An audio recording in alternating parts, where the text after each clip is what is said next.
She saved the one man who destroyed her kind, and it might cost her everything. Welcome to a story of survival, power, and impossible choices. If you love tales of outcasts who rise against all odds, alpha kings hiding deadly secrets, and bonds forged in blood and fire, stay until the end. You won't believe how this ends, and don't forget to hit like and drop a comment telling me what city you're watching from.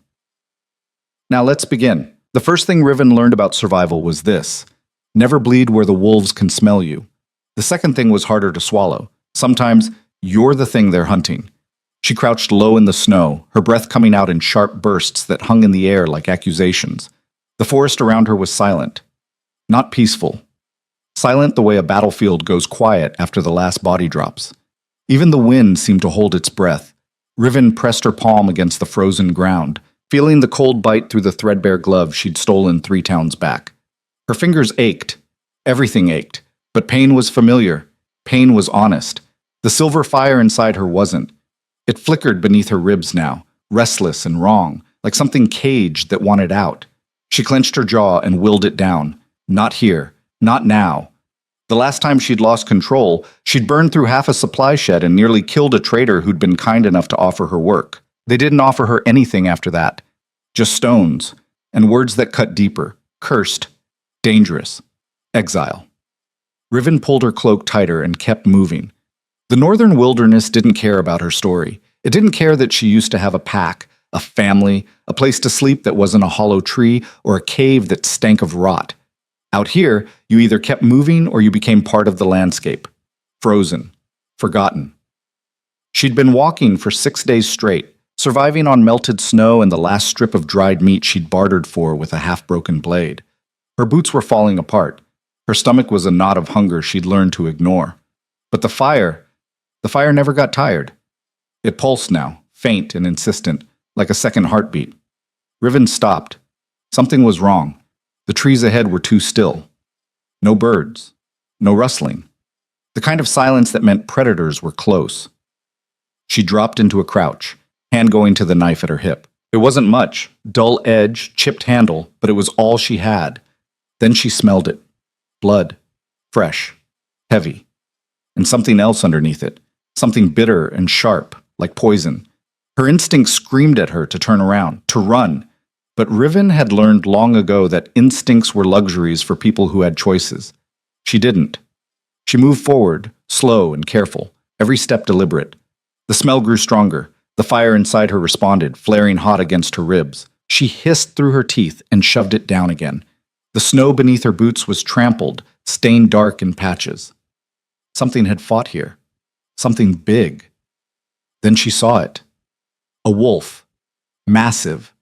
Black as midnight, its fur matted with blood, and something darker, thick, oily, wrong. It lay on its side in the snow, breathing shallow and labored. One of its hind legs was twisted at an angle that made Riven's stomach turn. Its eyes were half open, glazed with pain. It was dying. Riven should have walked away. Should have left it there. Wolves didn't survive out here alone, and neither did exiles who wasted energy on lost causes.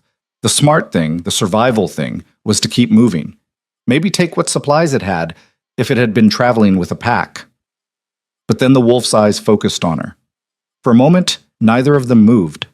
Riven saw something in that gaze, something that wasn't animal, something almost human, aware, pleading, the kind of look that said, "I know what's happening to me, and I can't stop it." Her fire flared again, harder this time, and she felt it before she understood it. The pull, the recognition. This wasn't just a wolf, this was a shifter, and he was dying from silver blood poison, the kind meant to make sure you didn't come back. "Damn it," Riven whispered. She knew that poison, had seen it used once, years ago, when her pack had caught a rogue shifter trying to steal from their winter stores. They dosed him with silver blood and left him in the woods. He'd screamed for 3 days before he finally stopped. This wolf wasn't screaming, but he would be, soon. Riven knelt beside him, ignoring the way her hands shook, ignoring the voice in her head that sounded too much like her old pack leader. "You help him, you're dead. He's not one of us. He's not worth it." But Riven had stopped listening to voices like that a long time ago. She placed her hands on the wolf's chest, feeling the faint, erratic thump of his heartbeat. The poison had spread deep. She could feel it, thick and corrosive, eating away at him from the inside. Normal healing wouldn't touch this. Nothing would. Except her. Riven closed her eyes and let the fire come. It surged up through her chest, down her arms, and into her palms. Silver flames erupted from her hands, wrapping around the wolf's body like liquid light. The heat was intense, but not burning. It was something else. Something older. Something that felt like it had been sleeping inside her since birth, waiting for a reason to wake up. The wolf convulsed beneath her hands. Riven held on, gritting her teeth as the fire dug deeper, searching out every trace of poison and burning it clean. She felt his pain like it was her own, sharp, overwhelming, unbearable. Felt the poison fighting back, trying to burrow deeper, trying to hide. But the fire was relentless. It chased the poison through his veins, through his muscles, through his bones. Burning, cleansing, healing. The flames grew brighter, hotter. The snow around them melted, hissing into steam. Riven's vision blurred. Her body screamed at her to stop, that she was giving too much, that she'd burn herself out. She didn't stop. And then, with a final pulse of light that left spots dancing across her vision, the fire went out. Riven collapsed backward into the snow, gasping for breath. Her vision swam. Her body felt like it had been wrung out and left to dry. Every muscle trembled. Her hands were numb. But she'd done it. The poison was gone. The wolf's breathing steadied, deepened. His heartbeat grew stronger, more regular. Riven managed a weak, bitter laugh. "You're welcome," she muttered to the unconscious animal. She should move, should get away before he woke up and decided she was a threat. Shifters were unpredictable when they were hurt, and she'd just dumped a massive amount of power into a complete stranger. But her body wouldn't cooperate. She was too tired, too drained. Just a minute, she told herself. Just 1 minute to catch her breath, and then she'd go. Then the wolf moved. Not like an animal waking up, like a man deciding to stand. The shift was sudden and brutal.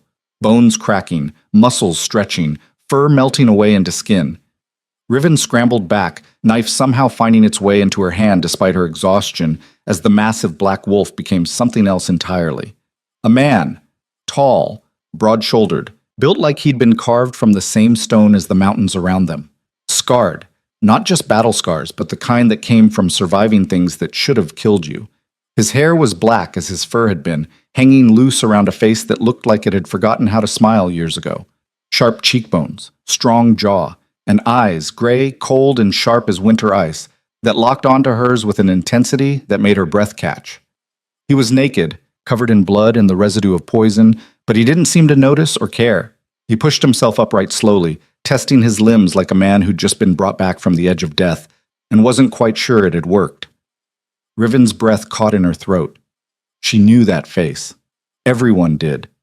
Kael Draven, the Alpha King, the man who ruled the Northern Territories with an iron fist and a reputation for ruthlessness that made even other alphas nervous. The man who'd unified the fractured wolf packs through a combination of brutal efficiency and strategic marriages. The man who'd signed the decree 15 years ago that exiled wolves like her. Wolves born with uncontrollable power, wolves deemed too dangerous to live among the packs. The man who'd destroyed her life without even knowing her name. And she'd just saved him. Kael's gaze swept over her, calculating, cold, assessing.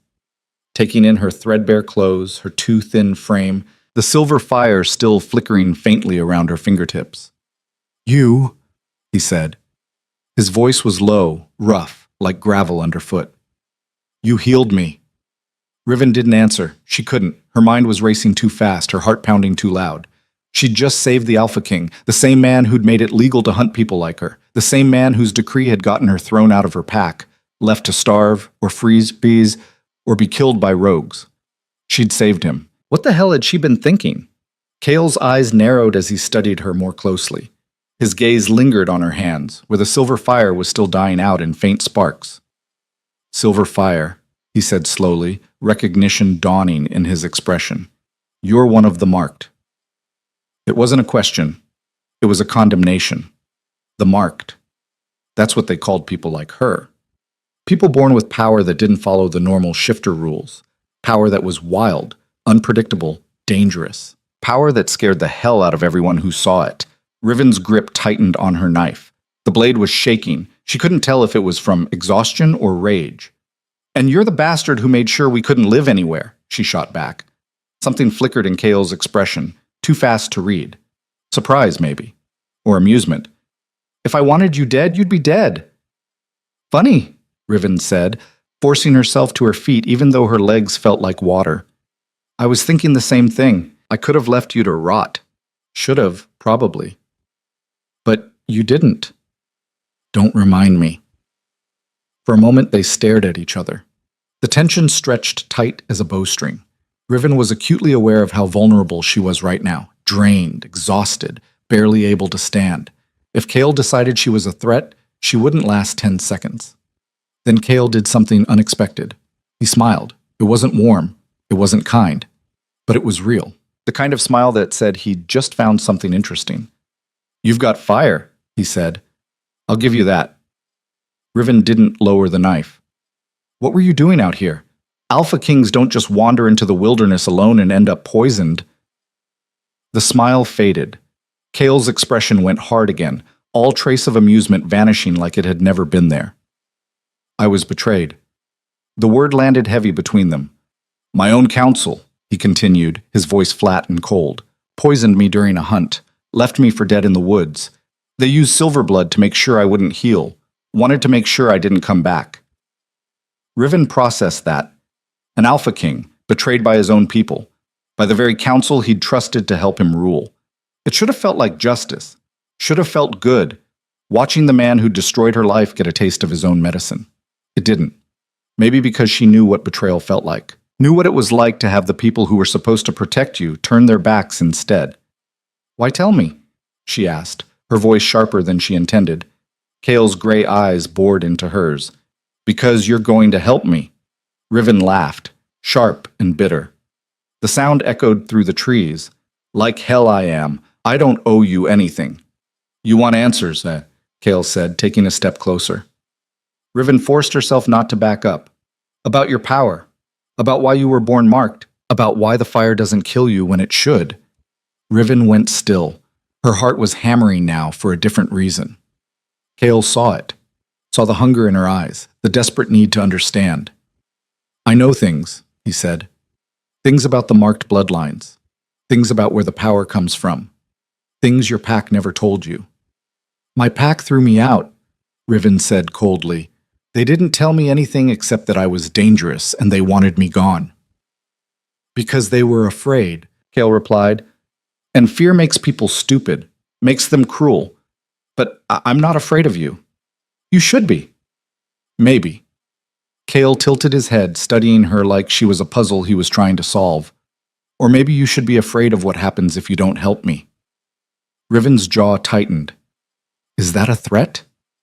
It's a deal. Kale's voice dropped, becoming almost conversational. Help me expose the traitors. Help me take back what's mine. And I'll tell you everything you want to know. About your bloodline.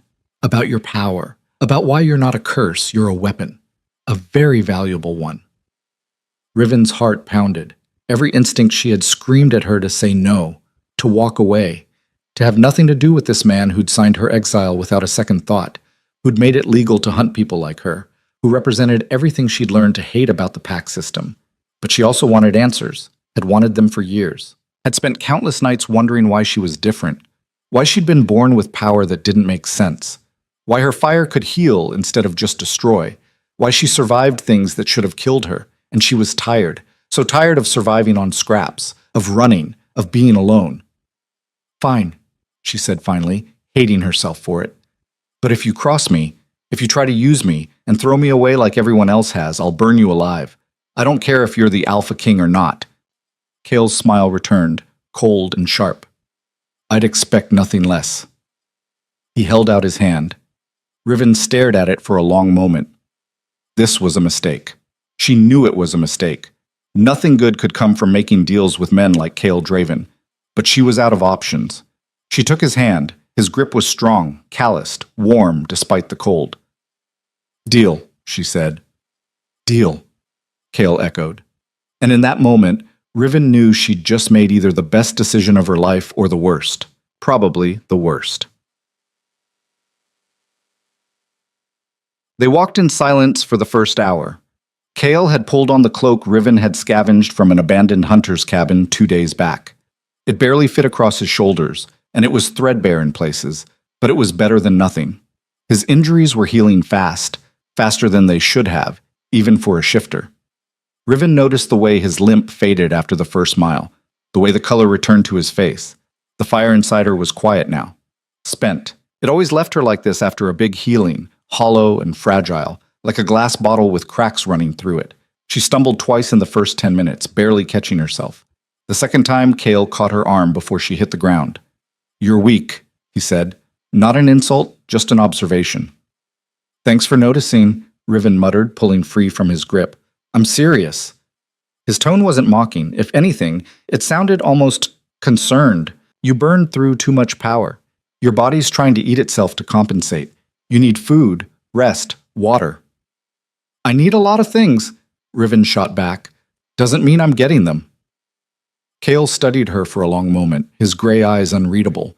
Then he nodded toward the west, where the sun was starting to sink toward the horizon. "There's a safe house half a day from here. We'll stop there." "We?" Riven raised an eyebrow. "I don't remember agreeing to travel with you. I said I'd help. Didn't say I'd be your traveling companion." "You didn't," Kale said simply.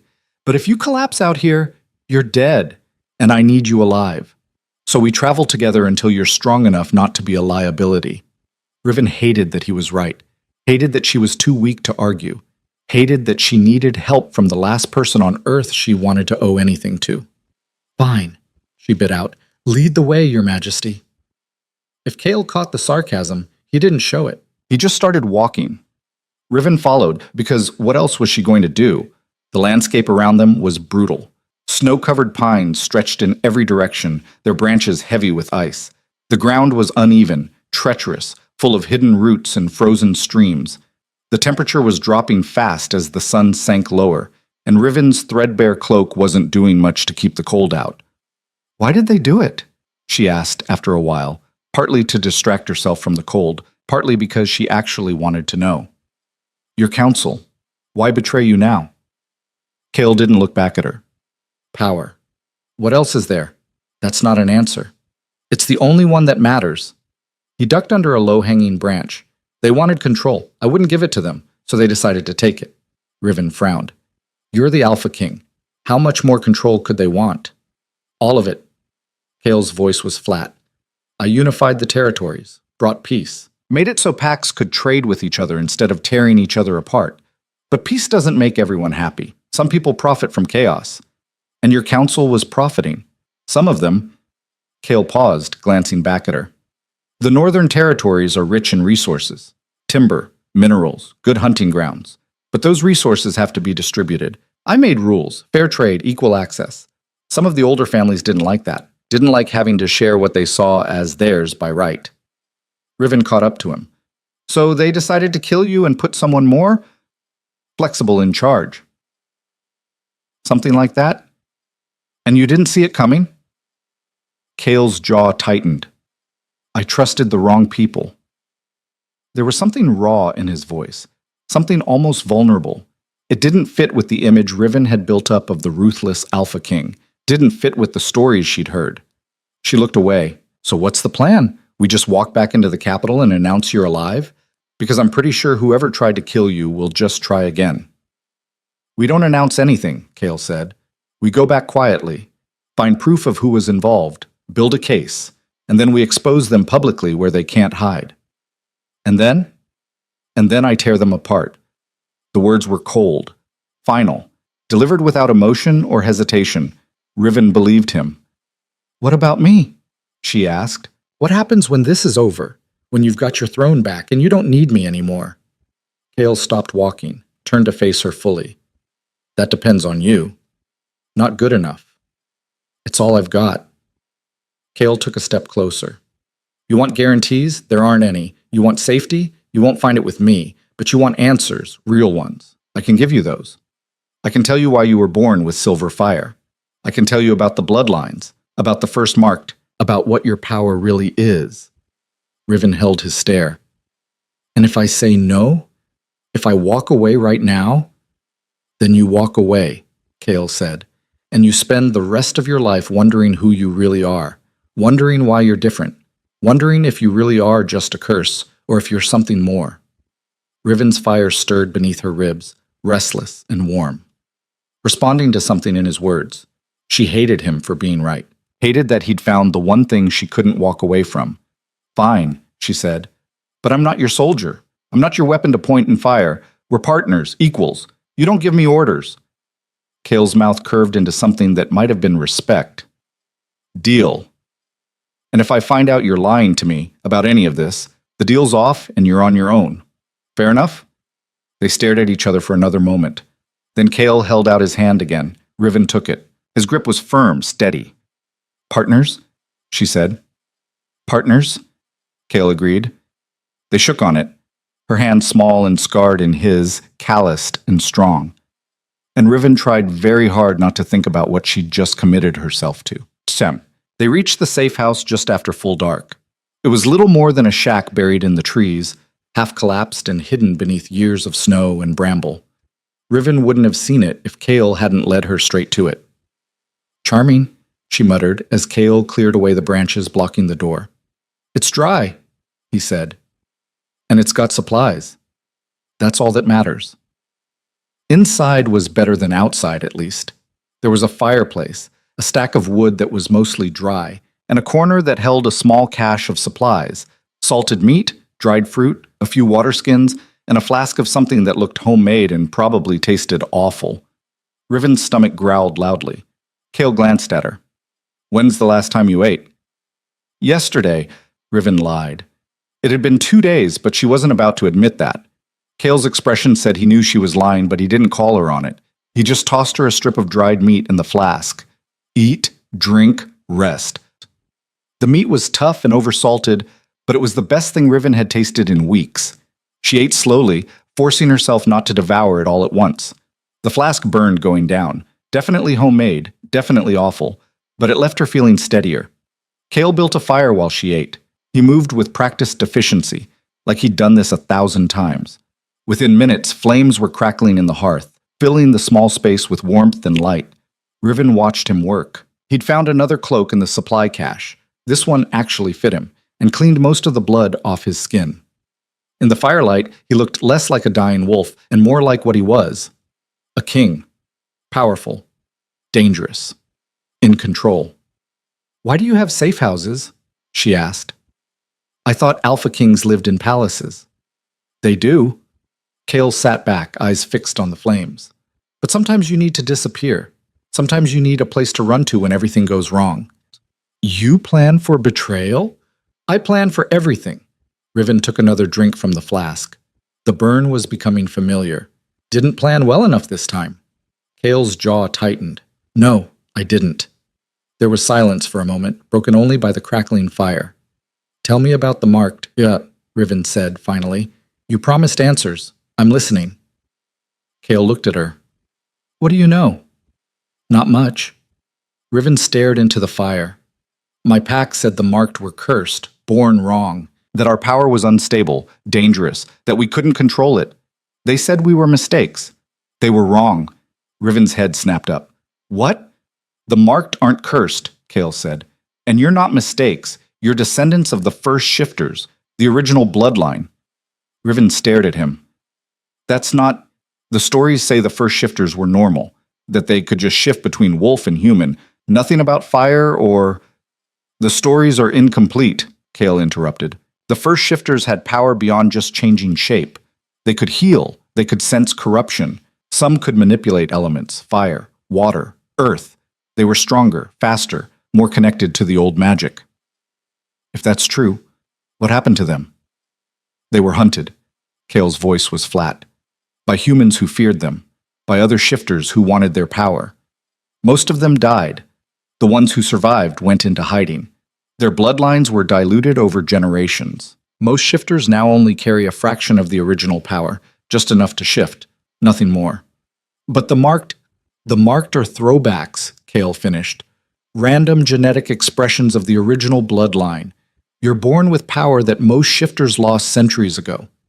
Riven's mind was reeling. If that's true, why does everyone think we're cursed? Because power that's strong is threatening, Kale said. Because people fear what they don't understand.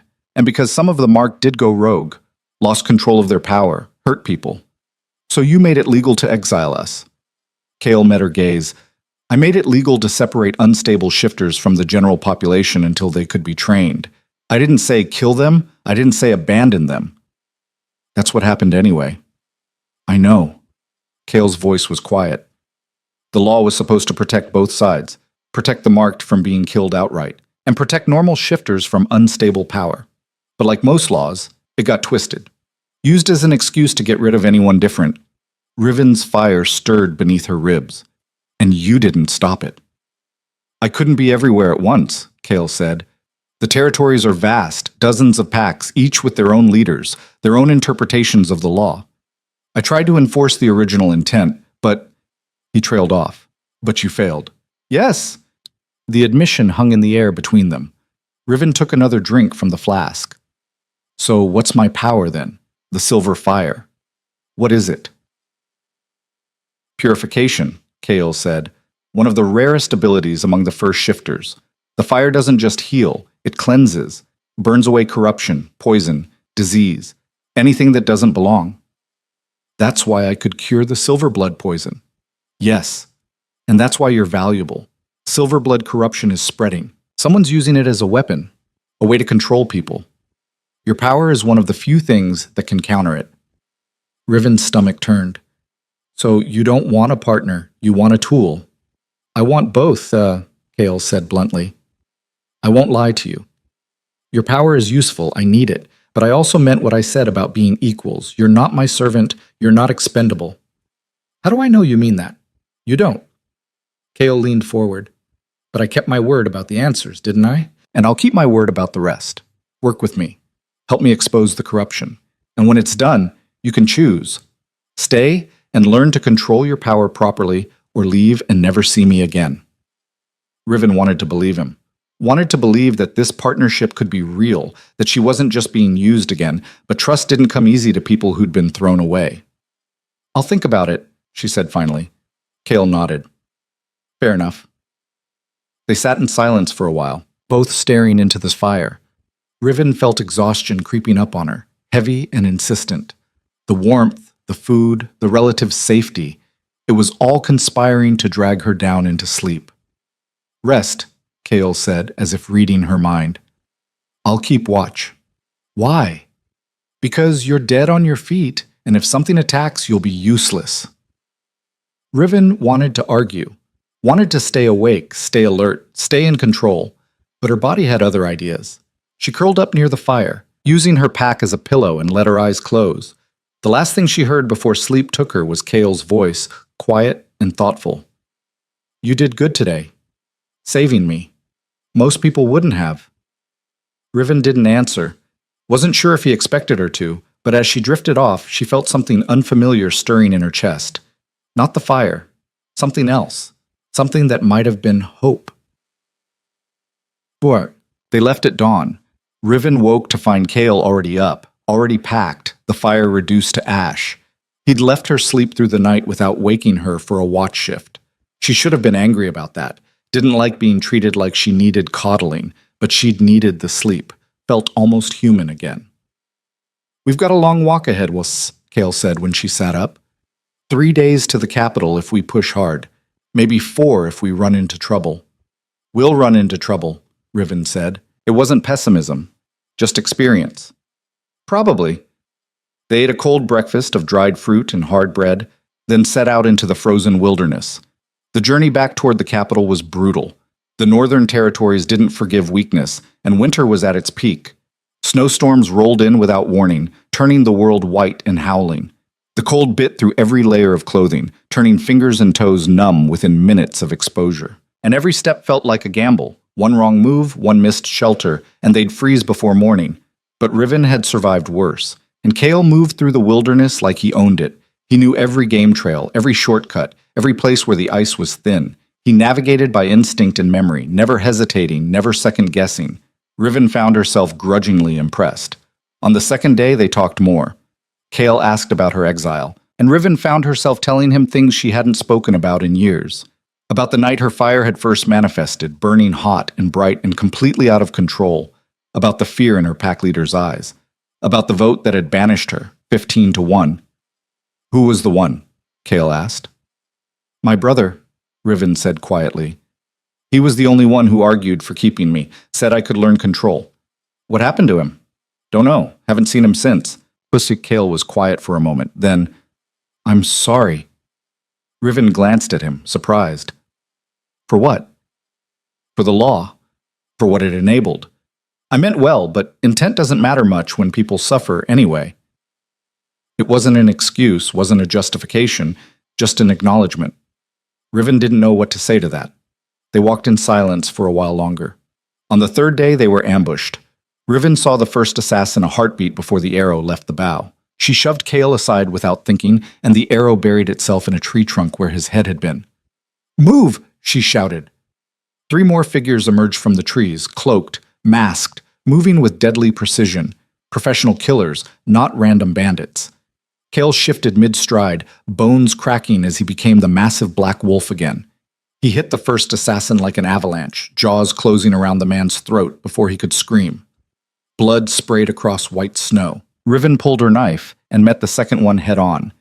He was bigger than her, stronger, better armed. He had a short sword to her chipped blade. But she was faster. She ducked under his first swing, slashed across his ribs, and twisted away before he could recover. He grunted, more annoyed than hurt, and came at her again. Riven danced back, using the trees for cover. He was good, trained, disciplined, patient, but he was also predictable. She let him chase her, let him think he was backing her into a corner, and when he committed to a thrust that would have skewered her, she wasn't there. Shidkie dropped low, rolled under his guard, and came up inside his reach. Her knife found the gap between his ribs. Once, twice, 3 times. He went down hard. Riven spun, looking for the third assassin, and found him already dead. Cale standing over the body in human form again, breathing hard. You okay? He asked. Fine. Riven's hands were shaking. Adrenaline. You? I'll live. They both looked at the bodies. Professional gear, good weapons, and when Riven rolled one over, she saw the brand on his wrist, a coiled serpent. Council assassins, Cale said grimly. They know I'm alive. Riven's fire stirred, responding to something she didn't quite understand yet. She knelt beside the nearest body, placing her hand on his chest. The fire surged up automatically, and she gasped. She could see it, feel it, the corruption spreading through his veins like black oil. The same poison that had nearly killed Cale, but different. Weaponized. Controlled. They're corrupted, she said. All of them. Someone's using Silverblood to control them. Cale stared at the bodies, his expression dark. That requires resources. Knowledge. Someone with access to old texts, old methods. Someone on your council. Someone close to the throne, Cale agreed. He looked at Riven. Can you track it, the corruption? Can you sense where it's coming from? Riven closed her eyes, reaching out with her fire. It was hard. She was still learning this, still figuring out how it worked, but she could feel something, a direction, a pull. East, she said, toward the capital. It's faint, but it's there. Cale's eyes gleamed with something dangerous. Then we keep moving, and we find out who's behind this before they send more. They left the bodies where they fell. The wolves would take care of them. As they walked, Riven found herself thinking about what Cale had said, about the Marquis, about her power being purification, not destruction. For the first time in her life, the fire inside her didn't feel like a curse. It felt like purpose. And that was almost more terrifying than the assassins. The capital rose from the frozen landscape like a scar on the earth, all gray stone and black iron, walls thick enough to withstand sieges, towers that scraped the sky. Riven had never seen it up close before. From a distance, it had always looked imposing. Now, standing at the edge of the tree line with Cale beside her, it just looked hungry. That's home? She asked. That's the cage, Cale said flatly. Home is something else. They'd spent the last day circling the outer territories, avoiding patrols and staying off the main roads. Cale's presence needed to stay hidden until they had proof of the betrayal. One wrong move, one person recognizing him too early, and whoever had poisoned him would finish the job. Riven's fire had been restless the whole approach. She could feel the corruption now, thick and heavy in the air, like oil on water. It clung to the city, seeped into the stones, wrapped around certain buildings like vines. "It's everywhere," she murmured. Kyle glanced at her. "The corruption?" "Yeah, concentrated in the palace, but spreading outward. How long has this been going on?" "Months, maybe. I didn't see it until it was too late." His jaw tightened. "I should have seen it."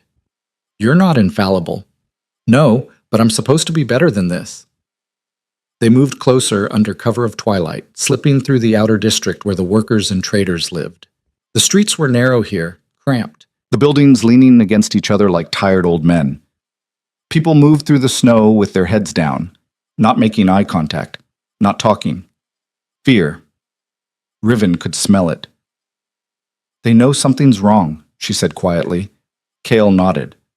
"The corruption spreads through control, fear, obedience. People feel it even if they don't understand it." They ducked into an alley as a patrol passed, 6 guards in council colors, moving in formation. Too disciplined, too focused. Riven's fire flared as they walked by, and she caught the telltale shimmer of corruption in their veins. "Those guards," she whispered once they'd passed. "They're compromised." "How many?" "All of them." Kale swore under his breath. "If the patrols are corrupted, the council's already consolidated power. We need to move fast." They made their way to a safe house in the merchant district, a nondescript building squeezed between a tanner's shop and a forge. Kale knocked 3 times, paused, knocked twice more. The door opened a crack. A woman's face appeared, sharp features, suspicious eyes, a scar running down her left cheek. "Dead men don't knock," she said. "Dead men don't pay their debts either," Kale replied. "But I'm here to collect Mira." The woman's eyes widened. She yanked the door open. "Get inside, now." They slipped through and Mira bolted the door behind them, throwing 3 separate locks. The interior was dim, lit by a single oil lamp, but warm. Riven caught the smell of bread baking somewhere in the back. "You're supposed to be dead," Mira said, rounding on Kale. "The council announced it 4 days ago, official mourning period and everything." "I'm sure they're devastated," Kale said dryly. Mira's gaze shifted to Riven, assessing. "Who's she?" "Someone who saved my life," Kale said. "Riven, this is Mira Thane. She runs information networks throughout the territories." "I run a bakery," Mira corrected. "The information is a side business." "Right." Kale moved further into the room. "What's the situation?" Mira's expression darkened. "Bad. The council declared you dead within hours of the hunt. No investigation, no search party, just a quick announcement and a vote to establish a temporary ruling council until a new alpha could be chosen." "Who's on the temporary council?"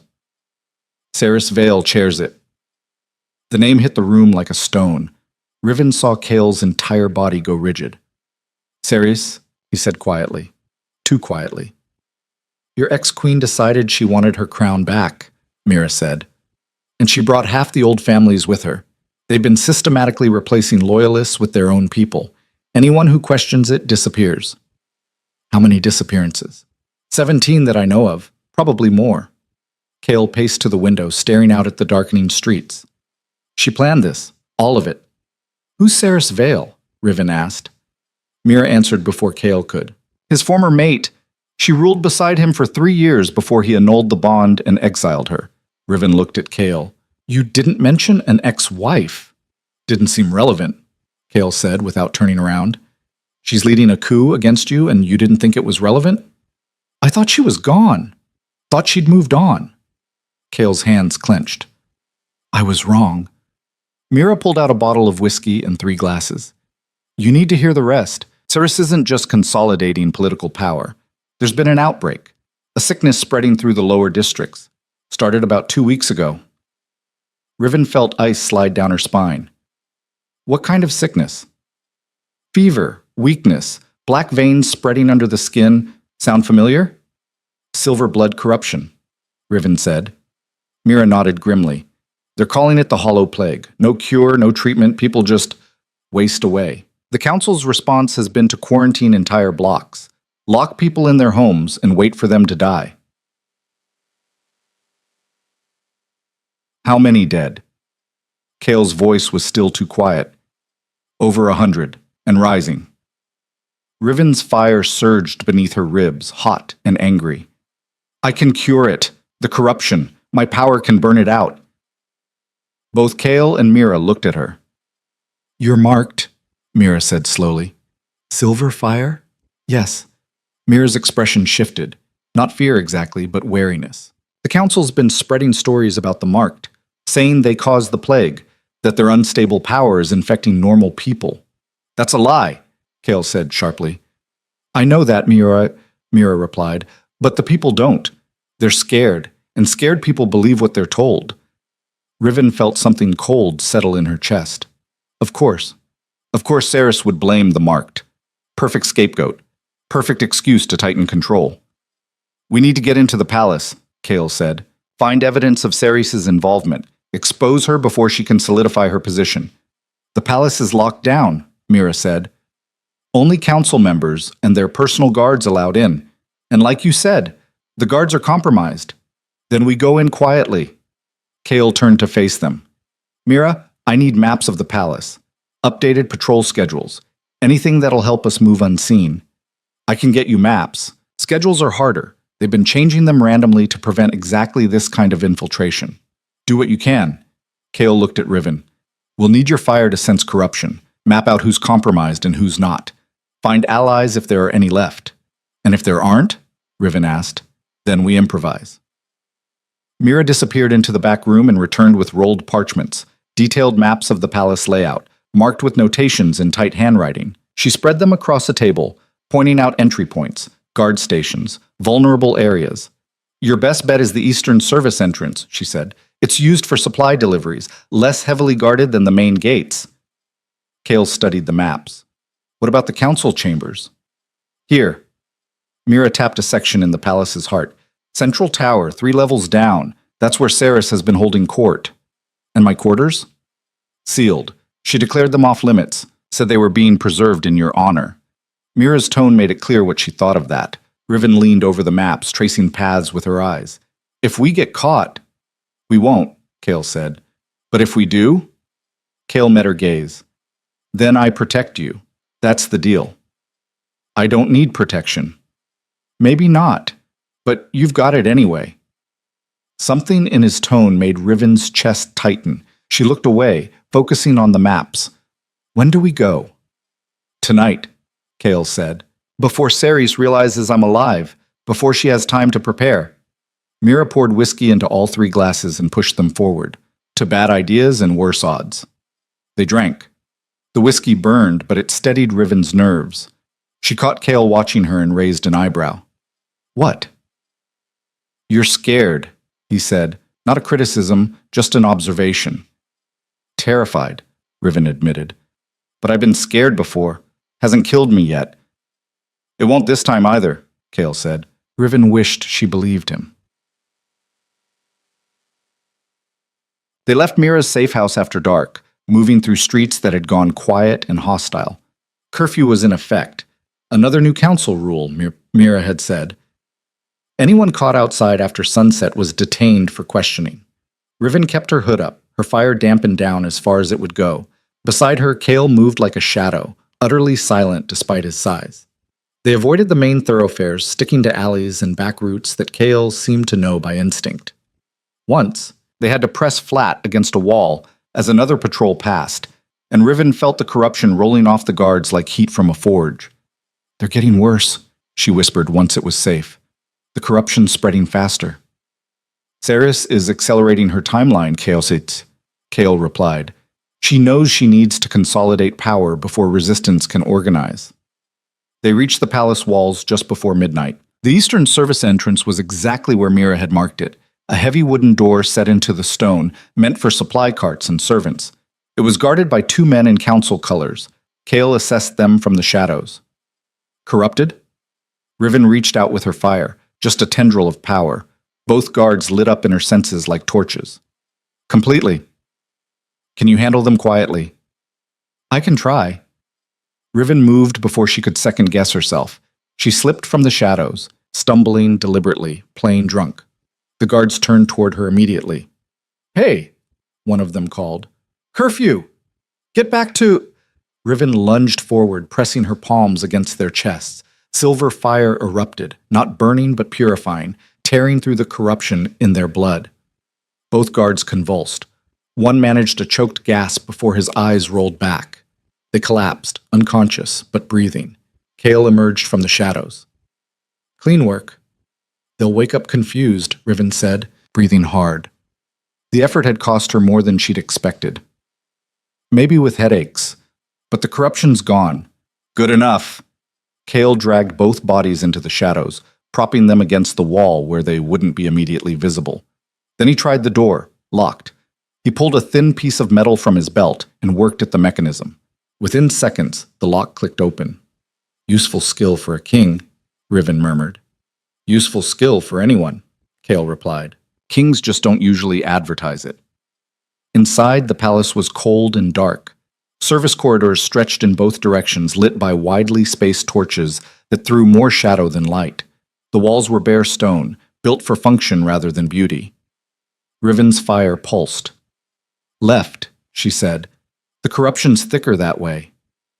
They moved deeper into the palace, following the pull of corruption like a thread through a maze. Twice they had to hide as servants passed.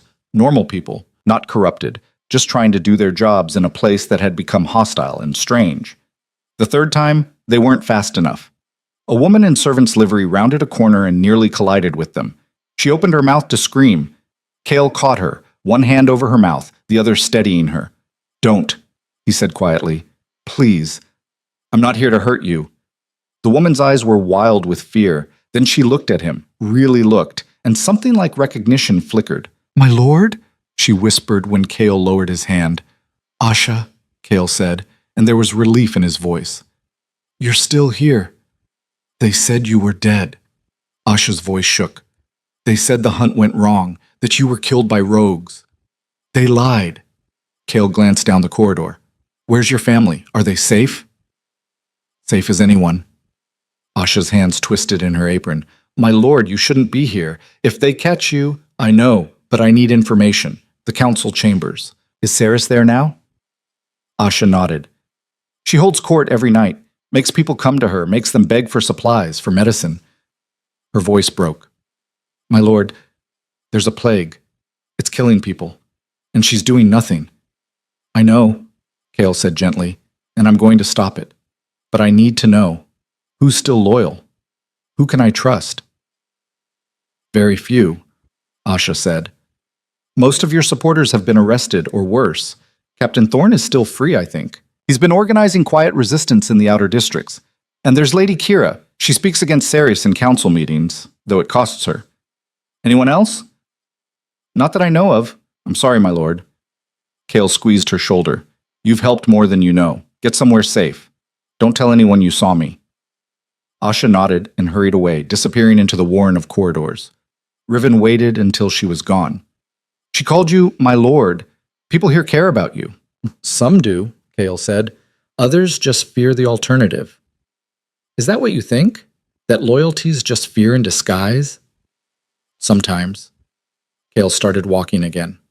Come on, we're close. The corruption grew heavier the deeper they went. Riven could feel it pressing against her senses, oily and wrong, making her skin crawl. Her fire pushed back instinctively, creating a small bubble of clean air around them. They reached a junction where 4 corridors met. Kale paused, getting his bearings. That's when they heard voices. Don't care what excuses you have, the quotas must be met. A woman's voice, cold, authoritative, coming from the corridor to their right. Kale's entire body went tense. Saris, he breathed. They pressed into a shadowed alcove as footsteps approached. 2 figures emerged, Saris Vale and a man in council robes, both moving with purpose. Riven got her first look at Kale's former mate. Saris was beautiful in the way winter is beautiful, sharp, cold, deadly. Tall and willowy, with pale blonde hair pulled back and in severe braid. Her face was all angles and edges, her eyes ice blue. She wore white and silver, council colors, and moved like she owned every inch of ground she walked on. The corruption around her was so thick Riven could barely breathe. The sickness serves its purpose, Saris was saying. Fear keeps people compliant, desperate, They'll accept anything if we promise them safety. And if someone finds a cure? The councilman asked nervously. There is no cure, Sarah said flatly. I made sure of it. The corruption spreads too fast, roots too deep. By the time symptoms show, it's already terminal. Riven's fire surged hot and angry beneath her ribs. Liar. She could cure it. She'd already proven that. What about the marked? The councilman continued. Some people are saying their power could help. The marked are the cause. Sarah's cut him off. That's the story, and you'll repeat it. Their unstable power created the plague. We're protecting people by exiling them, by hunting them down if necessary. Yes, my lady. They passed the alcove without looking. Riven held her breath until their footsteps faded.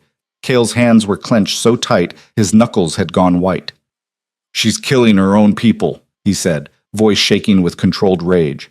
Creating a plague to consolidate power. And blaming it on us, Riven added. On the market. We need proof. Cale pushed away from the wall. Something undeniable, something she can't talk her way out of. Where would she keep it? Her chambers or the council vault? Cale thought for a moment. The vault's more secure, but it's also where official records are kept. If she's been documenting the plague's spread, the corruption methods, that's where it'll be. Can we get there? We can try. They followed Ceres's trail deeper into the palace. The corruption grew so thick, Riven had to actively push it back with her fire just to move forward. She was breathing hard, sweat beading on her forehead despite the cold. How are you doing? Cale asked quietly. I'll make it, Riven said through gritted teeth. But this place is saturated. She's been spreading corruption for months. Can you sense where it's strongest? Where the source might be? Riven closed her eyes, reaching out with everything she had. The fire responded, searching, seeking. There. Deep below them. Beneath even the dungeons. A wellspring of corruption so intense it made her stomach turn. Down, she gasped. Way down. There's some kind of source. It's massive. Cale's expression went grim. The old catacombs, they run beneath the palace. If Ceres has been experimenting with corruption, that's where she'd do it. Then that's where we need to go. They found stairs leading downward, narrow, spiral, carved from the same gray stone as the rest of the palace. Torches lined the walls, but many had burned out, leaving long stretches of darkness. Riven's fire provided light, silver flames dancing around her fingertips. She didn't bother hiding it now. Down here, subtlety wouldn't save them. The air grew colder as they descended, damper.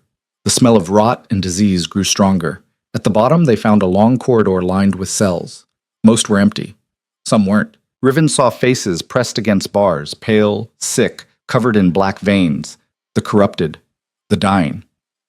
She's keeping them alive, Cale said, horror in his voice. She's using them as test subjects. One of the prisoners reached through the bars toward Riven. Please, he croaked.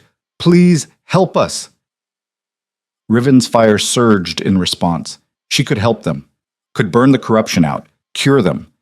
Cale caught her arm. Not yet. If you use that much power now, you'll alert everyone in the palace. We need to find the source first. These people are dying. I know, Cale's voice was rough, but if we don't stop Ceres, thousands more will join them. We have to think bigger than this moment. Riven hated that he was right, hated leaving those people suffering in their cells, but she forced herself to keep moving. At the end of the corridor, they found it. A chamber. Massive, carved from raw stone and lit by an eerie green luminescence. And in the center, a pool. Not water, something darker, thicker. It bubbled and churned, releasing waves of corruption so intense, Riven nearly vomited. What is that? She whispered. Concentrated silver blood, Cale said, his voice hollow. Weaponized. Refined. This is how she's spreading the corruption. She's introducing it into the water supply, the food stores. We have to destroy it, Riven said. Can your fire burn it? I don't know, but I'm damn well going to try. Riven stepped forward, raising her hands. The silver fire erupted, brighter than before, hot enough to make the air shimmer. She directed it at the pool, pouring everything she had into the flames. The corruption fought back. It surged up from the pool like a living thing, black and oily and hungry. It wrapped around her fire, trying to smother it, trying to pull it down into the darkness. Riven gritted her teeth and pushed harder. The fire responded, burning hotter, brighter, purer. The two forces clashed, silver against black, purification against corruption, and the chamber shook with the impact. Then she heard footsteps. Lots of them. "We've got company," Kale said. Guards poured into the chamber, a dozen, maybe more, all corrupted, all armed, and behind them, Saris Vale. She stood in the doorway, beautiful and terrible, a cold smile on her face. "Kale," she said, "I was wondering when you'd show up." Kale shifted smoothly, becoming the Black Wolf, positioning himself between Riven and the guards. "You can't win this," Saris continued. "You're outnumbered, outmatched. And even if you kill me, the corruption is already spreading. It's in the water, the food, the air. This city is mine." Riven's fire blazed brighter. "Not for long." She thrust both hands toward the pool and released everything, every ounce of power she had, every bit of fire, every desperate hope that this would work. The silver flames exploded outward, consuming the pool in a blast of purifying heat. The corruption screamed, an actual sound, high and terrible, as it burned. The guards staggered. Some collapsed. The corruption in their veins was connected to the pool, and as it died, they felt it. Saris's smile vanished. No. But it was too late. The pool ignited. Silver fire raced through the chamber, following the corruption back to its source, burning it clean. The black liquid evaporated, hissing and shrieking until nothing remained but scorched stone. Riven collapsed to her knees, completely spent. Kale shifted back to human form and caught her before she hit the ground. "You did it," he said. "The source is destroyed." Saris stood frozen, staring at the empty basin where her weapon had been. Then her eyes, cold and furious, fixed on Riven. "You," she hissed. "You're marked." "Yeah," Riven managed, "and I just burned your plague to ash."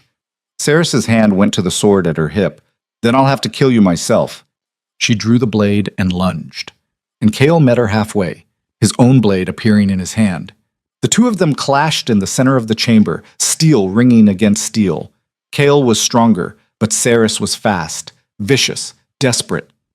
"I should have killed you myself," she spat. "Should have known the poison wouldn't be enough." "You made a mistake," Kale said coldly. "You forgot what I'm capable of." "And what's that?" "Surviving." He disarmed her with a brutal twist, sending her sword clattering across the stones. Then he had her throat, claws extended, one move away from ending it. Saris smiled, blood on her teeth. "Do it. Kill me.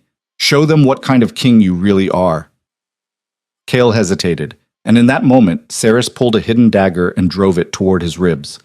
Riven's fire lashed out, wrapping around Saris's wrist, burning the blade from her hand. "No?" Riven said, pushing herself upright despite the exhaustion. "You don't get to manipulate him. And you don't get a quick death." She stepped forward, her fire still burning. "You wanted to blame the Marked for your plague? Fine.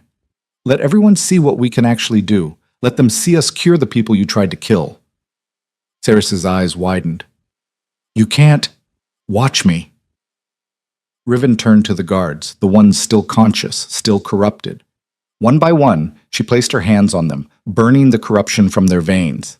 It hurt. It cost her, but she did it anyway. When she finished, a dozen guards stood free of corruption, staring at her with confusion and dawning understanding. "Tell them," Riven said. "Tell everyone what you saw here. Tell them the Marked aren't the enemy. Tell them who really poisoned this city." The guards looked at each other. Then slowly, they nodded. Kale dragged Saris to her feet. "You wanted a trial? You'll get one.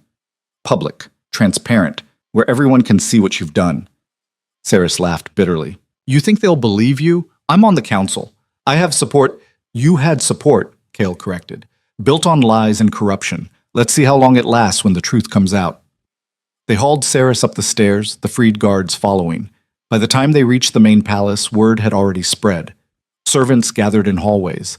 Courtiers emerged from their rooms. And when they saw Kale, alive, whole, furious, everything stopped. "Get me Captain Thorne," Kale ordered. "And Lady Kira, and summon the council. All of them. It's time we had a conversation about treason." Riven leaned against a wall, exhausted beyond measure. Her fire was barely a flicker now. But as she watched Kale take command, watched people respond to his authority, she felt something shift. This wasn't over. Not by a long shot. But they'd struck a blow. A real one. And for the first time since she'd saved him, Riven thought they might actually survive this. The throne room filled within the hour. Riven had never seen so many people packed into one space. Council members in their formal robes, nobles clutching their titles like shields, merchants who'd bought their way into influence, and common folk who'd somehow gotten word that the dead king had risen. They pressed against the walls, filled the galleries, craned their necks to see. She stood beside Chaol at the base of the dais, acutely aware of how she looked, filthy, exhausted, her clothes still stained with blood from the catacombs. Every eye in the room tracked her movements, and she could feel the weight of their judgment. Marked, dangerous, other. Chaol had changed into formal attire, black and silver, council colors, the wolf crest of his house prominent on his chest. He looked every inch the king now. Powerful, commanding, untouchable.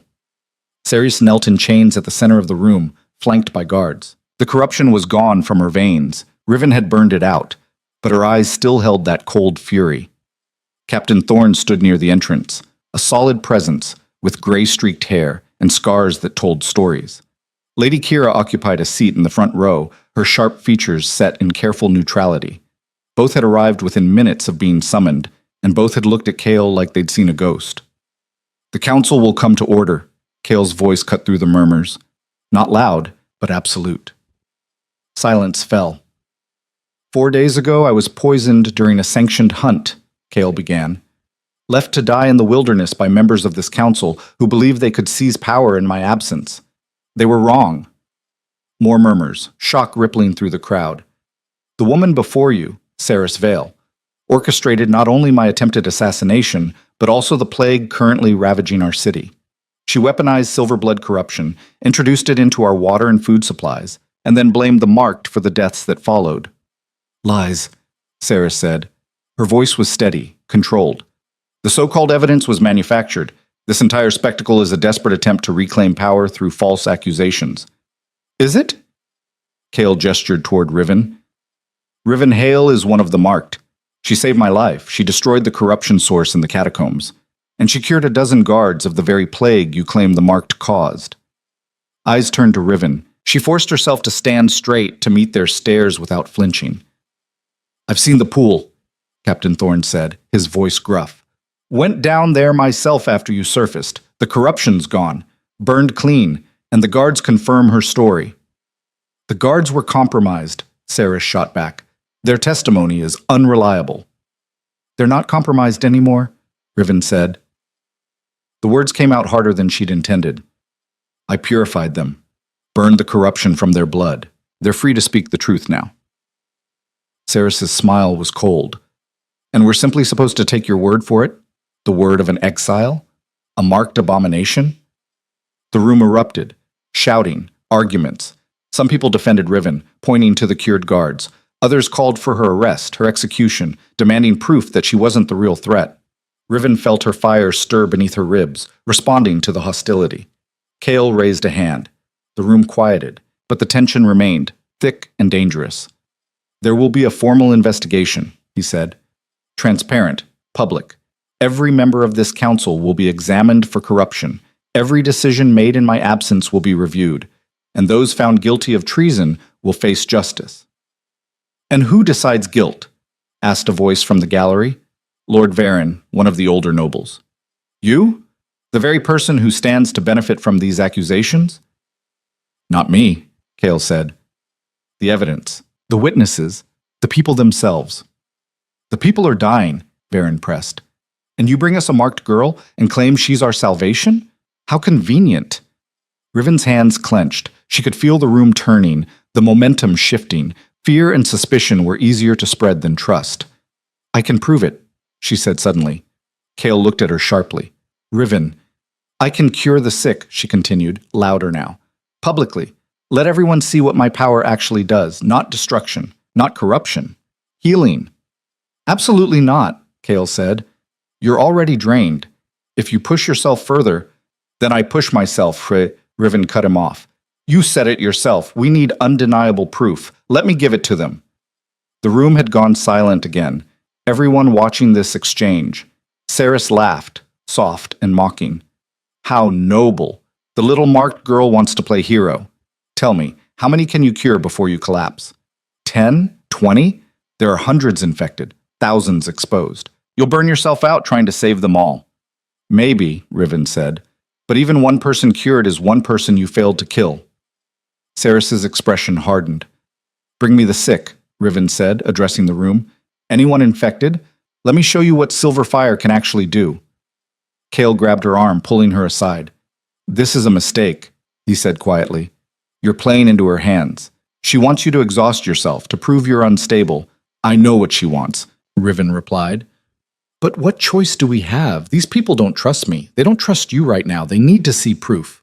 It could kill you. So could doing nothing. Riven met his eyes. Let me do this. Let me show them we're not the monsters they think we are. Kale stared at her for a long moment.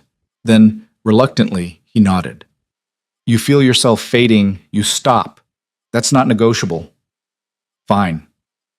They brought the sick into the throne room on stretchers. Men, women, children, all in various stages of corruption.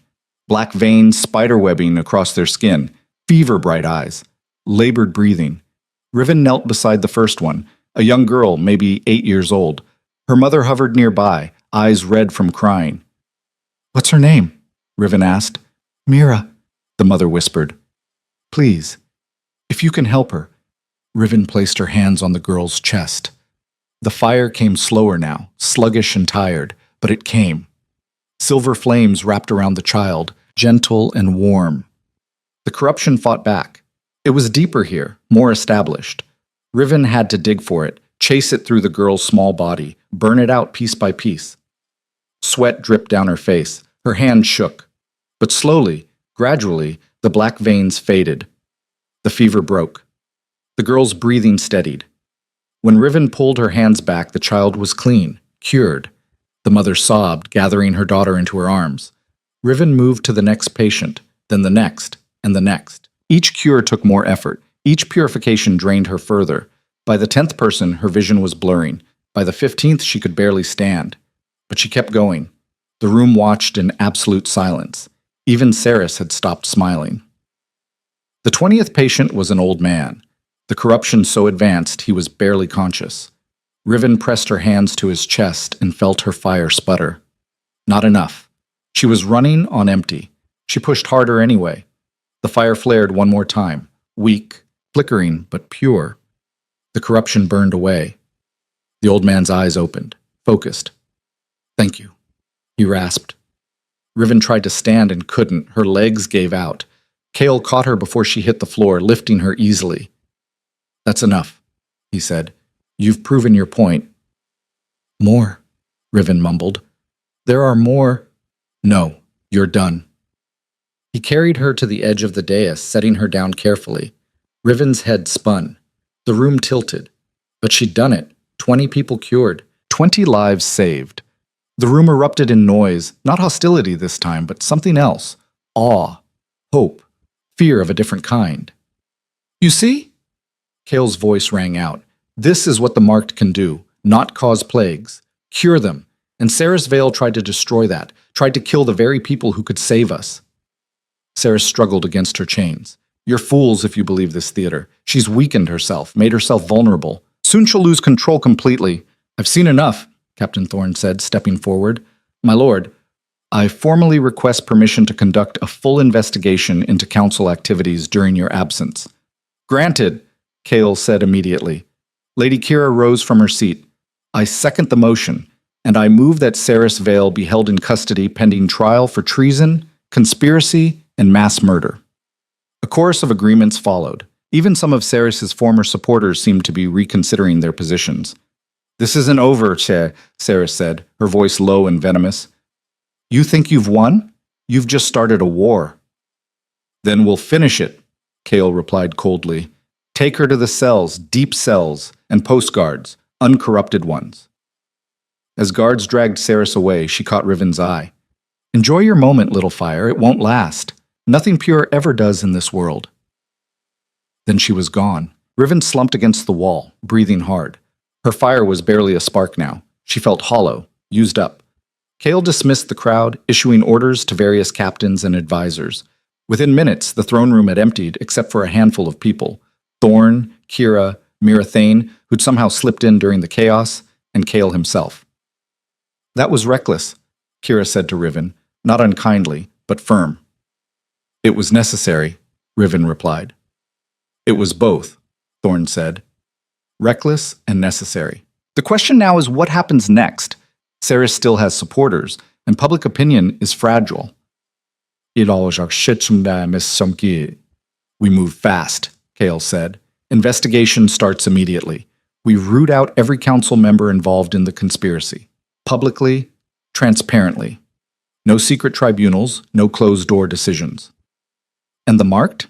Mira asked. Riven's not the only one out there. If people see what she can do, they'll want more.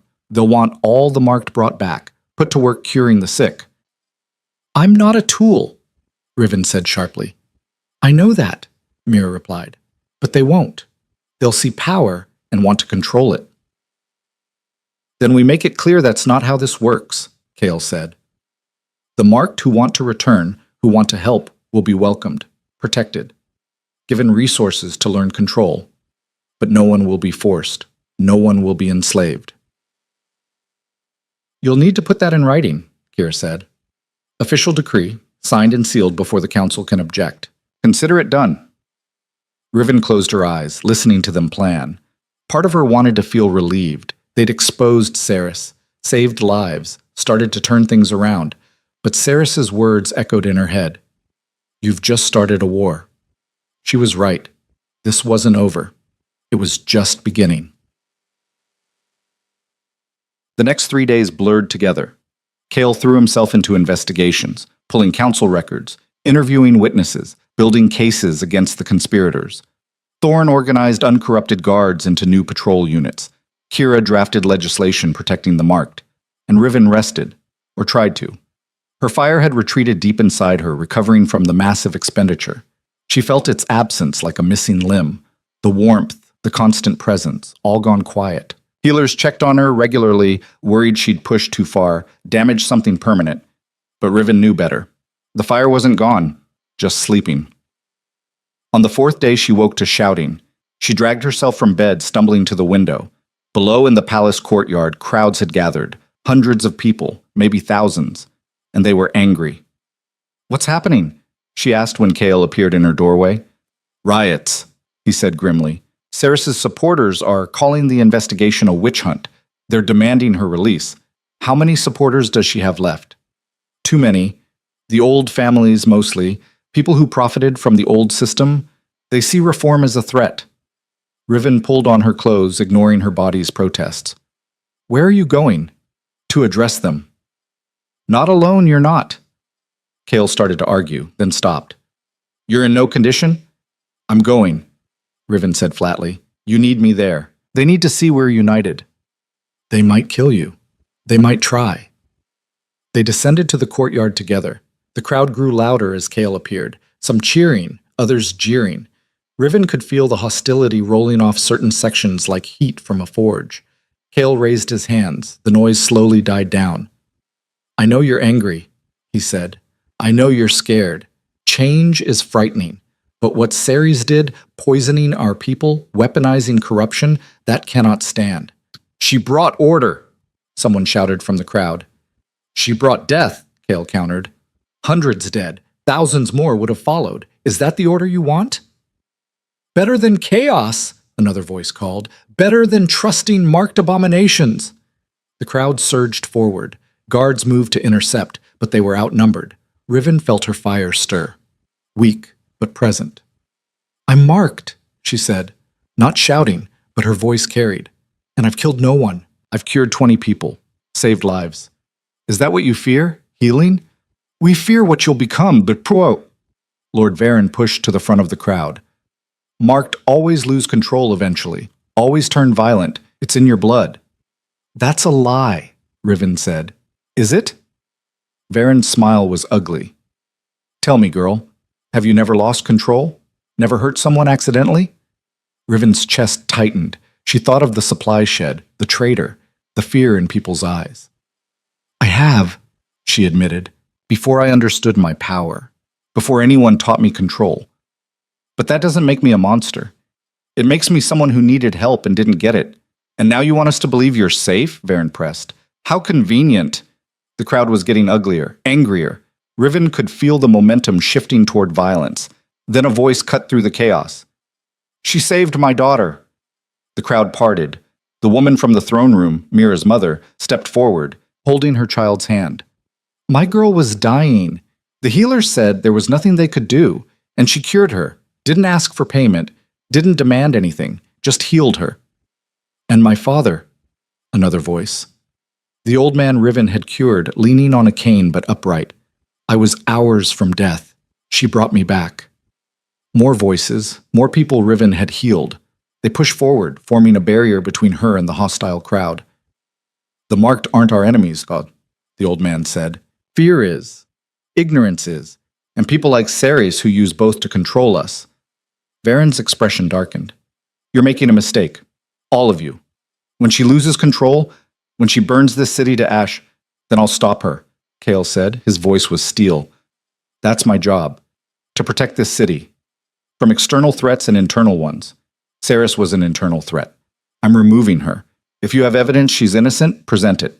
Otherwise, the investigation continues. And if we refuse to accept your authority? Varen challenged. Then you're welcome to leave the territories, Kale said flatly.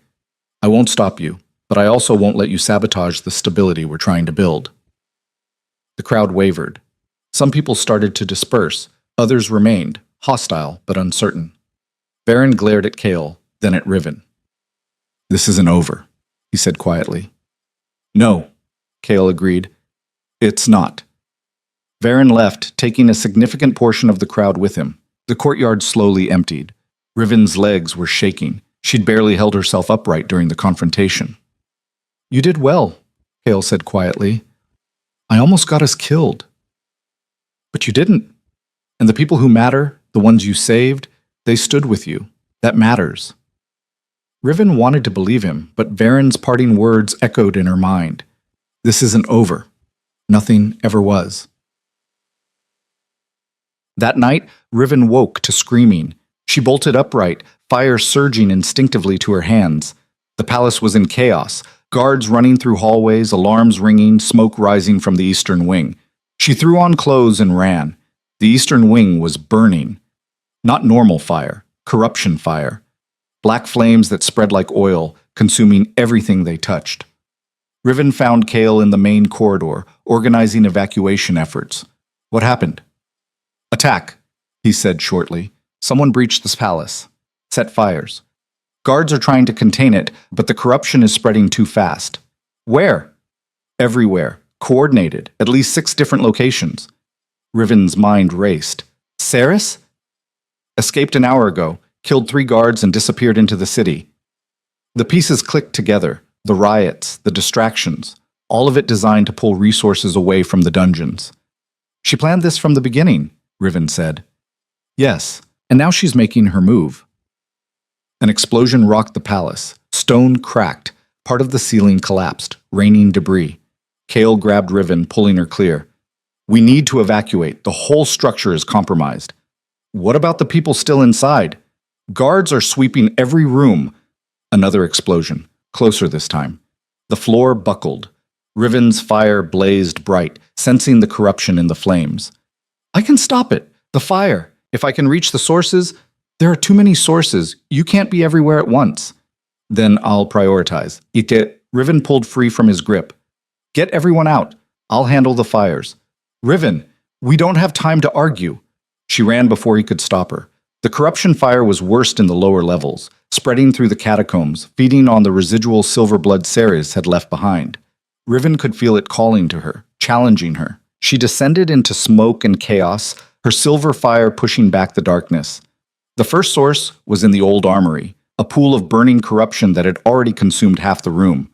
Riven thrust her hands into the flames, letting her fire meet the corruption head-on.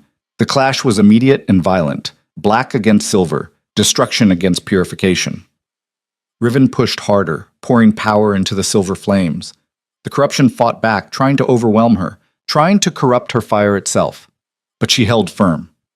Slowly, inch by inch, the silver fire consumed the black. The corruption screamed, that same terrible sound from the catacombs, and then died. One source down, 5 to go. Riven ran to the next location, the library. The shelves were already burning, centuries of knowledge turning to ash. The corruption had pooled in the center, a swirling mass of black flame. She attacked it the same way, fire against fire, refusing to yield. By the third source, Riven was struggling. Her fire was dimming. Her body was screaming at her to stop. She didn't stop. Fourth source. Fifth source. Each one took longer. Each one cost more. By the time she reached the sixth source, deep in the servants' quarters, Riven could barely stand. Her fire was a weak flicker. Her vision was tunneling, but she couldn't stop. If this fire spread, the entire palace would fall. Hundreds of people would die. She staggered forward, hands outstretched, and someone grabbed her from behind. Ceres. "Foolish girl," she hissed in Riven's ear. "Did you really think you could beat me? You're nothing. A failed experiment, a genetic mistake." She threw Riven into the corruption fire. Riven hit the flames and felt them wrap around her, cold and hungry and wrong. The corruption poured into her, seeking her fire, trying to consume it from within. She screamed. The silver fire responded, not gently, not controlled, but explosive. It erupted from every inch of her skin, blazing white-hot and furious. The corruption recoiled, burned, died. But the fire didn't stop.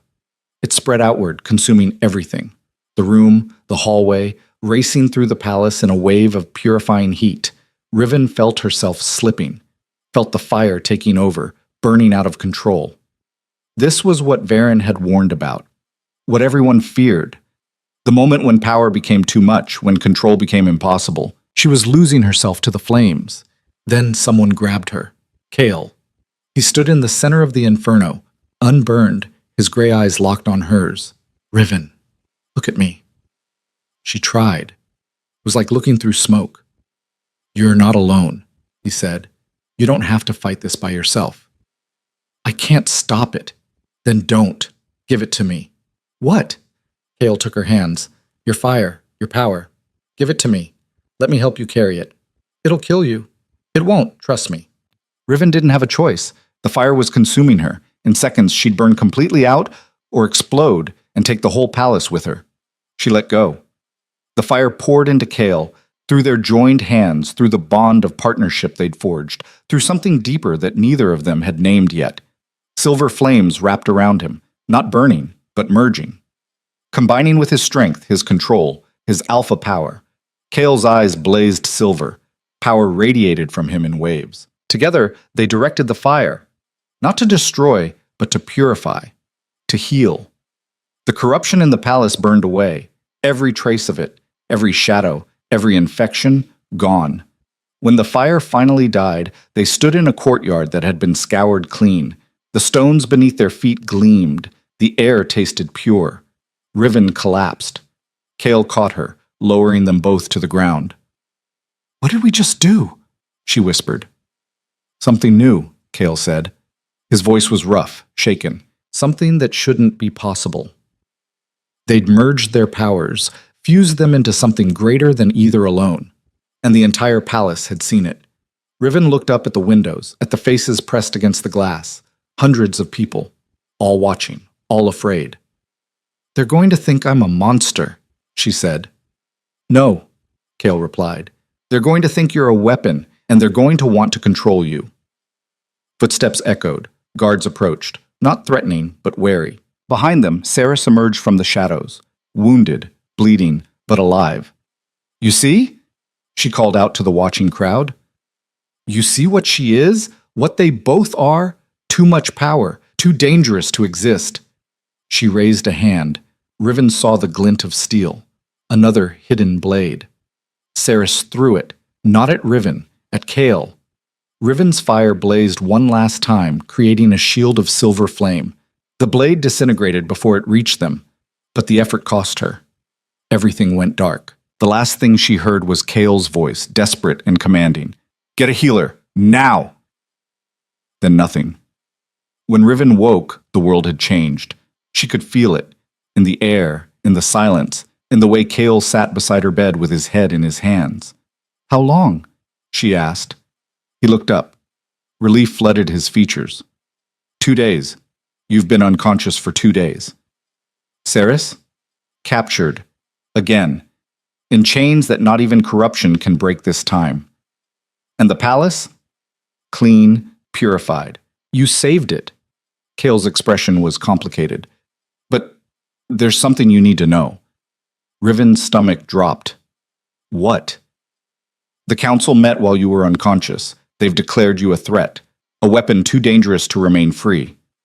What does that mean? Kale's hands clenched. It means they're coming for you, and this time I might not be able to stop them. The room went cold.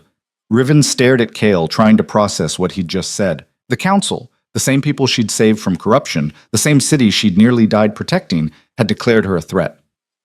When? Her voice came out steadier than she felt. Yesterday morning, emergency session. They voted 12-3. Kale's jaw was tight. Varen led the charge, said what happened in the courtyard proved you're unstable, that merging our powers was an act of aggression, not defense. That's insane, Saris threw the blade. I know. I testified to that. Thorn and Kira backed me up. Didn't matter. He stood, pacing to the window. They're scared, and scared people make terrible decisions. Riven pushed herself upright despite her body's protests. Every muscle ached. Her fire was barely a whisper. What's the vote mean? Exile? Execution? Containment. The word tasted bitter in Kyle's mouth. They want you locked in the deep cells, collared with silver blood suppressors, kept as a strategic asset they can deploy when convenient. A weapon. Yes. Riven laughed, sharp and humorless. So I go from exile to prisoner. That's the reward for saving their lives? I won't let it happen, Kale said. You might not have a choice. You said it yourself. You can't stop them. I said I might not be able to. Kale turned to face her. But I'm going to try. The vote isn't absolute. I can challenge it. Force a public tribunal where evidence is presented to the entire city, not just the council. And you think that'll work? After what they saw? I think it's our only option besides running. The word hung between them. Running. Leaving the capital. Abandoning everything they'd fought for. Part of Riven wanted to disappear into the wilderness again, where the only person she had to worry about was herself, where power and politics and fear couldn't touch her. But she was tired of running. No, she said. We fight. We make them see the truth. Kale's expression shifted, relief mixed with something else. Pride, maybe. It won't be easy. Varen has support, old money, old families who see reform as theft. Then we show them what they're really supporting, show them what Saris did. All of it. Riven swung her legs off the bed, ignoring the dizziness. Where is she now? Deep cells, maximum security. She's been screaming conspiracy theories to anyone who'll listen. Let her scream. People saw what she did. Saw the corruption fires. Saw her try to kill you. They also saw you lose control, Kale said quietly. Saw the fire consume half the palace before we contained it together. That's what they'll remember. That's what Varen's counting on. Riven's hands clenched. He was right. Fear had a longer memory than gratitude. A knock at the door interrupted them. Mirathane entered without waiting for permission, her expression grim. We've got problems, she said. Bigger than the council vote. What now? Kale asked. Riots. 3 different districts. People are demanding Riven's arrest. Others are demanding her freedom. It's getting violent. Mira tossed a blood-stained cloth onto the table. 5 dead so far. Dozen more injured. Riven felt sick. They're killing each other over me? They're killing each other over fear, Mira corrected. Over what you represent. Change. Power. The unknown. She looked at Kale. You need to address this. Now. Before the whole city tears itself apart. Kale was already moving, grabbing his coat. Where's the worst fighting? Market District, near the old temple. Get Thorn. Tell him to mobilize every uncorrupted guard we have. Non-lethal force only. I want order restored, not bodies piling up. Mira nodded and left. Riven stood. I'm coming with you. No, you're staying here where it's safe. Safe? Riven gestured at the room. There's nowhere safe for me anymore, and hiding makes me look guilty. If we're going to fight this, I need to be visible. Need to show them I'm not a monster. Or you'll give them exactly what they're afraid of, a target. Then let them see the target isn't afraid of them. They stared at each other. Kale broke first, swearing under his breath. Fine, but you stay close to me, and if things get dangerous, they're already dangerous. They left the palace through a side entrance, flanked by Thorne's best guards. The streets were chaos, smoke rising from burning shops, crowds clashing in the intersections, guards trying desperately to separate combatants. Riven saw a woman holding a sign, Exile the Marked. Next to her, a man held one reading, Free Riven Hail. Both groups were throwing stones at each other. This is madness, Thorne muttered, arriving with reinforcements. My lord, we need to clear the streets, impose martial law until things settle. That'll just make it worse, Kale said. Make them feel like prisoners in their own city. Then what do you suggest? Kale looked at Riven. We give them what they want, a tribunal, public, today. Let everyone see the evidence. Let them decide. You're insane, Thorne said flatly. The city's barely holding together. A tribunal will just be a spark to kindling. Or it'll be the truth they need to hear. Kale raised his voice, projecting over the crowd. Citizens of the Northern Territories. The fighting didn't stop immediately, but it slowed. People turned, recognizing the Alpha King. I know you're afraid, Kale continued. I know you're angry. I know what happened at the palace was terrifying, but fear and anger won't protect you. The truth will. He gestured toward the old temple. In 1 hour, there will be a public tribunal. All evidence regarding Saris Vale's conspiracy and Riven Hale's actions will be presented. Every citizen is invited to attend, to witness, to judge for themselves. And if we judge her guilty? Someone shouted from the crowd. Then the law will be followed, Kale said. But it will be transparent, fair, not decided in closed rooms by people with their own agendas. The crowd murmured. Some people started dispersing. Others remained, hostile but listening. Varen appeared from a side street, flanked by his own guards. You're undermining the council's authority, he said coldly.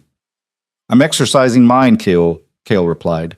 The people have a right to see the evidence, unless you're afraid of what they'll find. Varen's eyes narrowed. I'm afraid of mob justice, of letting emotion override reason. Then present your case. Convince them with facts, not fear. Varen looked like he wanted to argue further, but the crowd was watching, waiting. He couldn't refuse without looking guilty himself. 1 hour, he said finally. But if this descends into chaos, the blood is on your hands.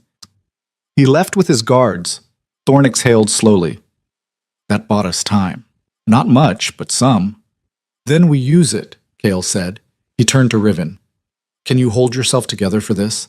If your fire flares during testimony, I'll control it, Riven said.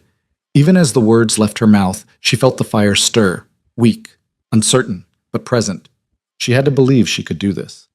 They spent the next hour preparing. Kira arrived with documents, council records, witness statements, evidence of Saris's corruption network.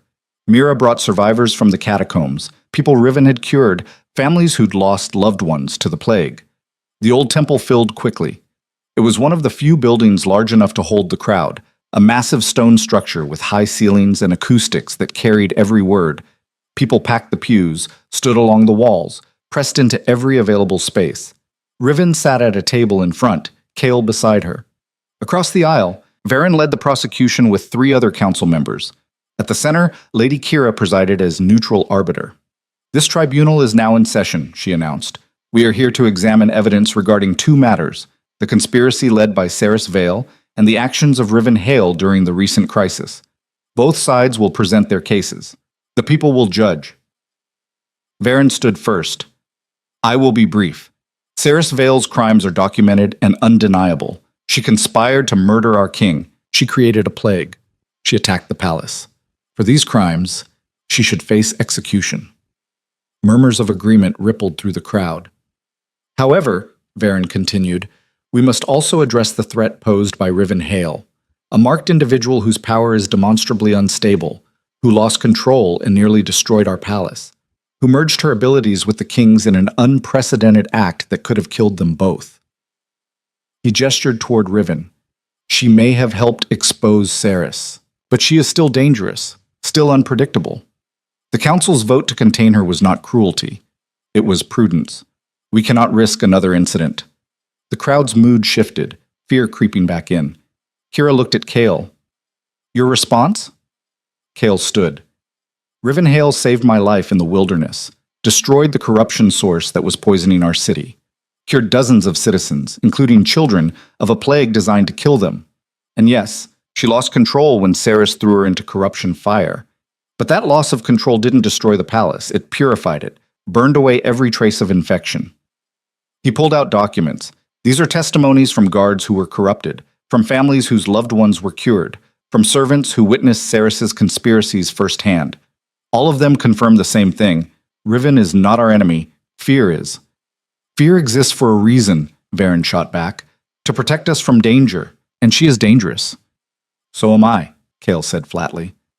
I can kill a man with my bare hands, tear through a dozen guards in wolf form. Does that make me too dangerous to exist? You have control. So does she, most of the time, and when she didn't, it was because she was trying to save lives, not take them. Varen's expression hardened. You're blinded by sentiment, by whatever bond formed between you, but the rest of us see clearly. Do you? Riven stood, her voice cutting through the argument. Both men turned to her. The crowd went silent. I've been called dangerous my whole life, Riven said. Cursed, broken, an abomination. My own pack threw me out because they were afraid of what I might become. She looked around the temple, meeting eyes. And maybe they were right to be afraid. Maybe I am dangerous. But you know what's more dangerous? People like Ceres. People who weaponize that fear, who use it to control you, to make you hurt each other. She stepped forward. I didn't choose to be marked, didn't choose this power, but I chose to use it to help people, to heal instead of harm. And yeah, I'm not perfect. I lost control. I scared you. But I'm still here, still trying, still fighting to be more than what you're afraid I'll become. Her fire flickered around her hands, gentle, controlled, barely visible. This is what I am. Not a monster, not a weapon, just someone trying to survive in a world that wants me dead or caged. The silence stretched. Then a voice from the crowd. She saved my son. Everyone turned. A man stood in the back pews holding a small boy. He was dying, black veins everywhere. The healer said hours, maybe minutes, and she cured him, didn't ask for anything, just saved him. Another voice. She cured my wife, my brother, my daughter. One by one, people stood, families Riven had healed, guards she'd purified, servants who'd witnessed her exhaustion, her determination, her refusal to give up even when it was killing her. Varen's expression grew darker with each testimony. Kira raised a hand. The tribunal recognizes these testimonies. However, we must also address the incident at the palace. The uncontrolled fire, the merging of powers. These are unprecedented events that require examination.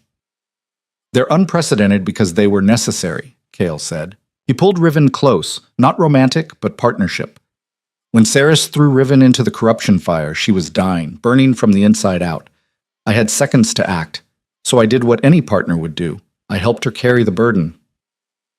And created a fusion of power never seen before, Varen said. Power that could topple kingdoms if misused. Or save them if used right. Kale's voice was steel. That's the choice, fear or trust, cages or freedom. I choose trust. The crowd was wavering. Riven could feel it, the balance tipping. Then the temple doors burst open. A guard stumbled in, bleeding, gasping for breath. Attack! The outer districts, they're under siege! The crowd erupted in panic. Kale grabbed the guard. Who's attacking? Ceres's army, hundreds of them, maybe thousands. They breached the eastern wall. That's impossible, Thorn said. Ceres is in the cells. Was in the cells, the guard corrected. She escaped during the tribunal, had help from inside. Varen's face went pale. Kale rounded on him. You orchestrated this. Used the tribunal as a distraction. I did no such thing. Varen backed away. I wanted her contained, not freed. An explosion rocked the temple. Screams, chaos. Riven's fire blazed to life, instinct taking over. She could sense them, corrupted soldiers pouring through the streets. Hundreds of them, all infected with the same silver blood poison Ceres had been cultivating. This was the real attack. The final move. Kale shifted to wolf form, rallying guards. Thorn was shouting orders, trying to organize a defense, but they were caught off guard, unprepared. The corrupted soldiers hit the temple minutes later. Riven met them at the entrance, fire blazing. She burned through the first wave, purifying them where they stood. But there were too many. For everyone she cured, 3 more appeared. "Fall back," Thorn yelled. "Protect the civilians." They retreated deeper into the temple, using the narrow corridors as choke points. Kale, in wolf form, tore through corrupted soldiers. Riven burned them clean. Thorn's guards held the line, but they were being pushed back. Overwhelmed. Riven felt her fire dimming. She'd used too much already. Couldn't sustain this. Then she saw her. Ceres, standing in the temple entrance, backlit by fire. She'd changed. The corruption had taken her fully now. Black veins covered her skin. Her eyes glowed with sick green light. "You should have killed me when you had the chance," Ceres called out. "Now you'll watch everything burn." She raised her hands. The corruption surged forward, not as soldiers, but as a wave of liquid darkness. Riven tried to stop it. Her fire met the wave and was swallowed whole. Not enough. She didn't have enough power left. Kale shifted back to human, standing beside her. "Together," he said. "It didn't work last time until I was dying. Then we do it differently." Kale took her hand. "You give me permission. I give you mine. Willingly. Equally." Riven understood. Last time, the fusion had been desperate, forced. This time, they chose it. "Partners," she said. "Partners," Kale agreed. Their powers merged. Not violently, not desperately, but deliberately. Riven's silver fire met Kale's alpha strength and braided together into something new, something balanced. The combined power exploded outward, a wave of purifying flame that met Ceres's corruption and burned it to nothing. Ceres screamed. The corruption boiled off her in black smoke. But she didn't fall. Instead, she laughed. "You think you've won? This is just the beginning. I have armies, supporters across every territory. You can't stop." Riven's fire lashed out, wrapping around Ceres, not burning, revealing, and the crowd saw the true extent of her corruption, saw how deep the infection had spread, saw that she was no longer even truly human, just a vessel for the poison she'd been spreading. "This is what she became," Riven said, her voice carrying through the temple. "This is what corruption does. Not power, not the marked, her choices, her greed, her willingness to sacrifice everything for control." The fire burned brighter, and the corruption screamed one final time before dying completely. Ceres collapsed, purified but broken. Alive, but powerless. The corrupted soldiers fell with her. The connection severed. They dropped where they stood. Silence filled the temple. Riven and Kale stood in the center, still connected, still glowing with combined power. Then they separated, the fusion dissolving naturally. Riven swayed. Kale caught her. The crowd stared. Not in fear this time, in awe. "She saved us," someone whispered. Both of them did. Varen stood frozen, his entire argument shattered. He'd called Riven dangerous, called the fusion an act of aggression. But the entire city had just watched it save their lives. Kira stepped forward. "I believe we have our verdict." The crowd murmured agreement. Not unanimous, nothing ever was. But enough. Enough to matter. Thorn moved to secure Ceres, binding her with chains. "What do we do with her?" "Trial," Kale said. "Real one this time. Public, transparent. Let everyone see what she did, what she became." He looked at Riven. "And her?" The question hung in the air. Kira addressed the crowd. "All in favor of pardoning Riven Hale and recognizing her service to the territories?" Hands raised, hundreds of them. Not all. Riven saw pockets of resistance, people still afraid, still uncertain, but more than half, more than enough. "Motion carries," Kira said. "Riven Hale is recognized as a free citizen with full rights and protections." Riven felt something loosen in her chest. Not quite relief, not quite victory, but something close. She was free. Not forgiven by everyone, not trusted completely, but free. Kale addressed the crowd. "Ceres is defeated. The corruption is purged, but the work isn't finished. We need to rebuild, to heal, to create a system where power serves people, not the other way around." He looked at Riven, "And we need to bring back the marked, Give them a place here. Training, protection, purpose. The crowd shifted. Some nodded. Others looked uncertain. It won't be easy, Kale continued. Change never is, but it's necessary. We can't keep exiling people out of fear, can't keep caging what we don't understand. Varen spoke up, his voice bitter. And if they lose control, if another Marked burns down half the city? Then we deal with it, Riven said, together, with training, with support, with the understanding that people make mistakes, but that doesn't make them monsters. She looked around the temple. I'm not asking you to stop being afraid. Fear keeps you alive. But don't let it make you cruel. Don't let it make you into what you're afraid of. The crowd was quiet, processing. Then the mother from earlier, Mira's mother, spoke. My daughter is alive because of you. That matters more than fear. Others echoed her, slowly, hesitantly, but genuine. Varen looked around, saw the momentum shifting, and made a choice. I maintain my concerns, he said stiffly, but I will not stand in the way of the will of the people. It wasn't acceptance, but it was close enough. The tribunal dissolved. People filtered out of the temple, talking, arguing, trying to make sense of everything they'd witnessed. Riven stood in the center of it all, exhausted and empty and somehow, for the first time in her life, not alone. Kale squeezed her shoulder. You did it. We did it, Riven corrected. Fair enough. He smiled, tired but real. What happens now? Riven looked at the temple, at the city beyond, at the future stretching uncertain and dangerous and possible in front of them. Now we figure out what comes next. The reconstruction began the next morning. Riven stood on the palace balcony, watching crews clear rubble from the eastern wing.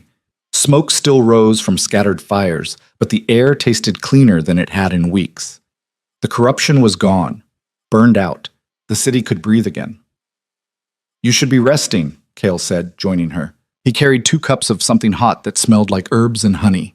I've been resting for 3 days, Riven replied, accepting the cup. Any longer and I'll go crazy. Fair enough. Kale leaned against the railing. Thorn's organizing relief efforts in the outer districts, food distribution, medical care. Kira's drafting new council protocols. And Ceres? Deep cells, real ones this time. No windows, no visitors except official interrogators. His expression darkened. She's been talking, giving up names, trying to bargain for leniency. Will she get it? No, but the information's valuable. Turns out her network was bigger than we thought. Sympathizers in 4 other territories, plans for coordinated uprisings. Riven's stomach turned. She was planning a war. She was planning an empire built on corruption and fear. Kale sipped his drink.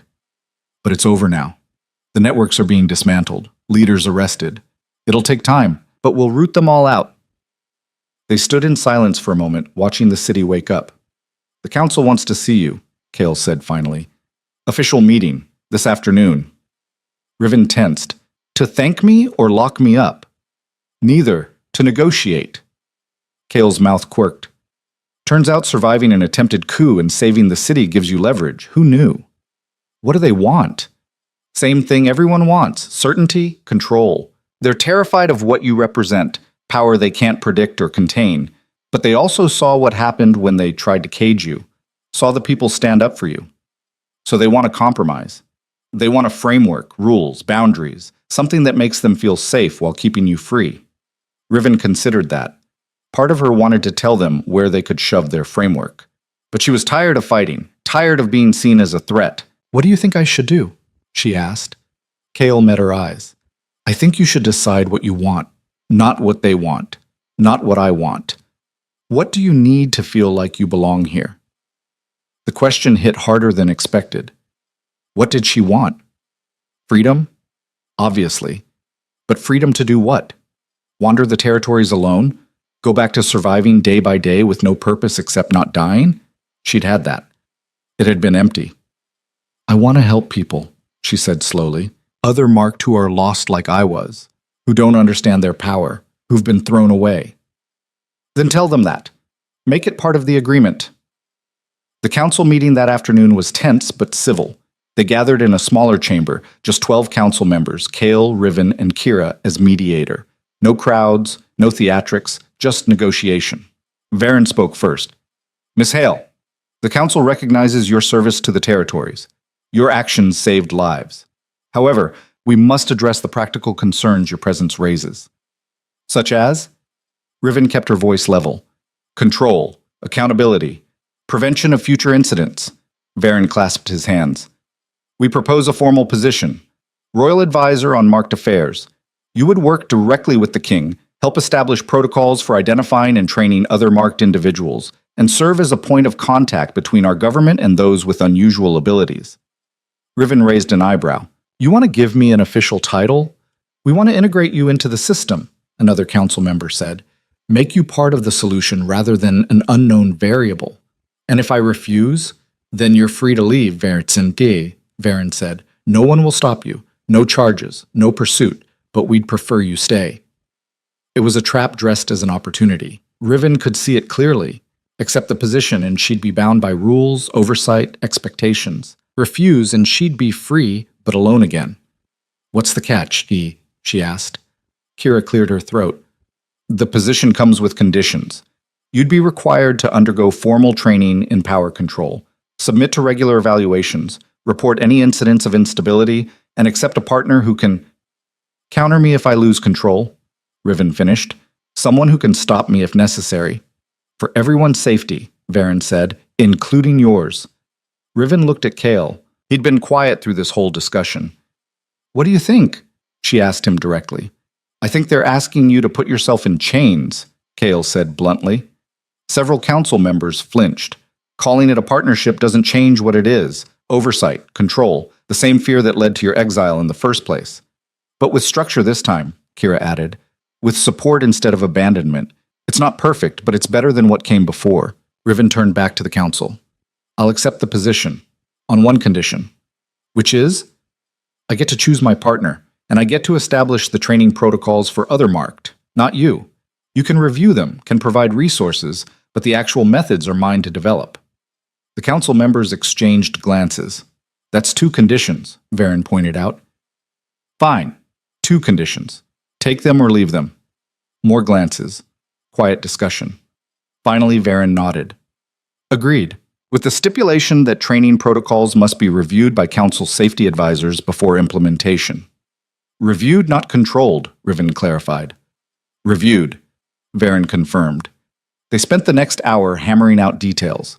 Salary, more money than Riven had seen in her life. Housing, quarters in the palace, or a private residence if she preferred. Authority, she'd have the power to requisition resources, travel freely between territories, and make binding decisions regarding marked individuals. It was more than she'd ever expected, more than she'd ever allowed herself to hope for. When the meeting ended, council members filed out. Some nodded to her respectfully, others avoided eye contact. Varen lingered. I still don't trust you, he said quietly. But I respect what you did. That's more than I can say for most people. I don't need your trust, Riven replied, just your cooperation. You'll have it, for now. He left. Kale and Riven walked back through the palace corridors. So, Kale said, Royal Advisor. That's quite a promotion from exile. Don't remind me. Riven shook her head. A month ago I was eating snow and hiding from wolves. Now I'm making policy decisions. Life comes at you fast. They reached Riven's quarters, temporary rooms until she decided whether to stay in the palace or find her own place. The space was nice, warm, clean, everything her exile had lacked. About the partner requirement, Kale said. Have you decided who you'll choose? Riven turned to face him. I thought that was obvious. Humor me. You, if you'll agree to it. Kale's expression was unreadable. You know what that means? We'd be bound together, officially, not just allies but actual partners in governance. I know. It would complicate things. People will talk, assume motives that aren't there. Let them talk. Riven stepped closer. You said we were partners back in that safe house. Said we'd face this together. I'm holding you to that. Even knowing what it costs? Kale asked. The scrutiny, the expectations, the fact that your power and mine are now permanently linked in the public mind? Especially knowing that. Riven met his eyes. I trust you. That's not something I give easily. Something shifted in Kale's expression. The careful control slipped, revealing something rawer underneath. I'm not a good man, Riven. I've made terrible decisions, hurt people. The exile decree alone was a mistake you're trying to fix, Riven interrupted. I'm not looking for perfection. I'm looking for someone who sees me as a person, not a weapon or a threat. You've done that from the start. Have I? Kale's laugh was bitter. I recruited you to help expose traitors, used your power for my own goals. And I chose to help, chose to stay, chose this. Riven touched his arm. Stop trying to push me away. It won't work. They stood close enough that Riven could feel the warmth radiating from him, could see the silver still lingering in his eyes from their last fusion. This is a bad idea, Kale said quietly. Probably. People will object, say I'm showing favoritism, using my position to keep you close. They're already saying worse. It could destroy everything we're trying to build. Or it could be exactly what we need. Riven's fire flickered around her fingertips. You said it yourself. We're stronger together. Why fight that? Kale caught her hand, his larger one engulfing hers. You're sure about this? I'm sure. He squeezed gently. Then, yes, I'll be your partner, officially, whatever that means. It means we face whatever comes next together, Riven said. No more going it alone. No more going it alone, Kale agreed. They stood like that for a long moment, not quite romantic, too much history, too much trauma for that simplicity, but connected, bound by something deeper than politics or power. A knock at the door broke the moment. Mira entered without waiting for permission. Sorry to interrupt, she said, not sounding sorry at all. But you're both needed downstairs. We've got visitors. What kind of visitors, Hoso? Kale asked. The kind you've been hoping for. Mira's smile was sharp. The market are coming home. They arrived throughout the day. Some came alone, cautious and uncertain. Others traveled in small groups, seeking safety in numbers. All of them carried the same haunted look Riven recognized from her own reflection. The exhaustion of constantly running, constantly hiding, constantly being hunted. She met them in the palace courtyard, Kale beside her. The first was a young man, maybe 20 years old, with eyes that glowed faint gold. I heard rumors, he said, that it was safe here now, that the Alpha King was bringing Marked back. It's true, Riven said. What's your name? Finn. My power is, I can see corruption, like you can, I think, but I can't burn it out, just identify it. That's still valuable. We need people who can detect threats. Riven gestured toward the palace. There's food inside. Rooms. Safety. No one will hurt you here. Finn's eyes filled with tears. I haven't heard those words in 3 years. More arrivals. A woman who could heal minor injuries but couldn't control when the power activated. Twin brothers whose fire was blue instead of silver and burned cold rather than hot. An older man who could sense lies but was going deaf from the constant noise of deception. Each one broken in their own way. Each one desperate for a place to belong. By evening, there were 15 marked in the palace. By the end of the week, 30. Riven met with each one individually. Learned their powers, learned their stories, started mapping out training protocols that would help them control their abilities without suppressing them completely. It was exhausting work, but it felt right.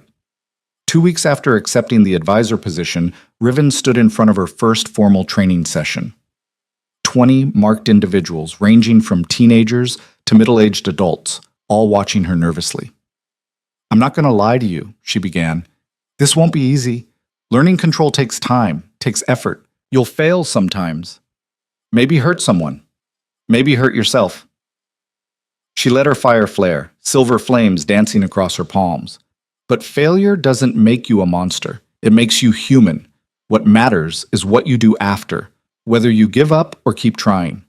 She demonstrated basic techniques: meditation to calm the power, visualization to direct it, partner exercises where they learn to sense each other's energy and provide support. Kale observed from the side, occasionally stepping in when someone's power surged dangerously. His presence was steadying, strong enough to contain incidents but not threatening. By the end of the first week, 3 students could consistently activate their powers on command. By the end of the month, half the class had achieved basic control. Progress. Real, measurable progress. But not everyone was happy about it. Resistance came from expected quarters, old families who saw the marked as threats, merchants who worried about property damage, citizens who couldn't shake their fear. It also came from unexpected ones. They're moving too fast, Thorne said during a council meeting, giving them too much freedom before they're ready. They're people, not weapons, Riven replied. They deserve freedom while they're learning, not after they've proven themselves safe. And when one of them loses control in a crowded market, when someone dies, then we handle it, investigate, take responsibility. But we don't lock them all up preemptively because of what might happen. The debate raged for hours. In the end, Kale sided with Riven, and the training continued. But it was a reminder that changing minds was slower than changing laws. 3 months into her new role, Riven received word that her brother was alive. She'd given up hoping years ago, assumed he'd moved on, started a new life, forgotten about the sister who'd been exiled. But Mira's networks had found him, living in a remote territory under a false name, still looking for her. Riven traveled there with Kale, both of them moving quietly to avoid attention. They found him in a small village, working as a blacksmith. He looked older, tired, but when he saw Riven, his face transformed. River. Her childhood nickname. No one had called her that in years. They stood facing each other across the smithy yard. I looked for you, he said. His voice cracked. After the exile, I searched for months. Couldn't find any trace.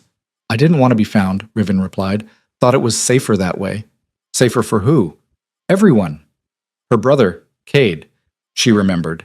Cade, with the gentle hands and the stubborn loyalty, crossed the distance between them and pulled her into a hug. Riven's fire flared instinctively. She pulled back, afraid of burning him.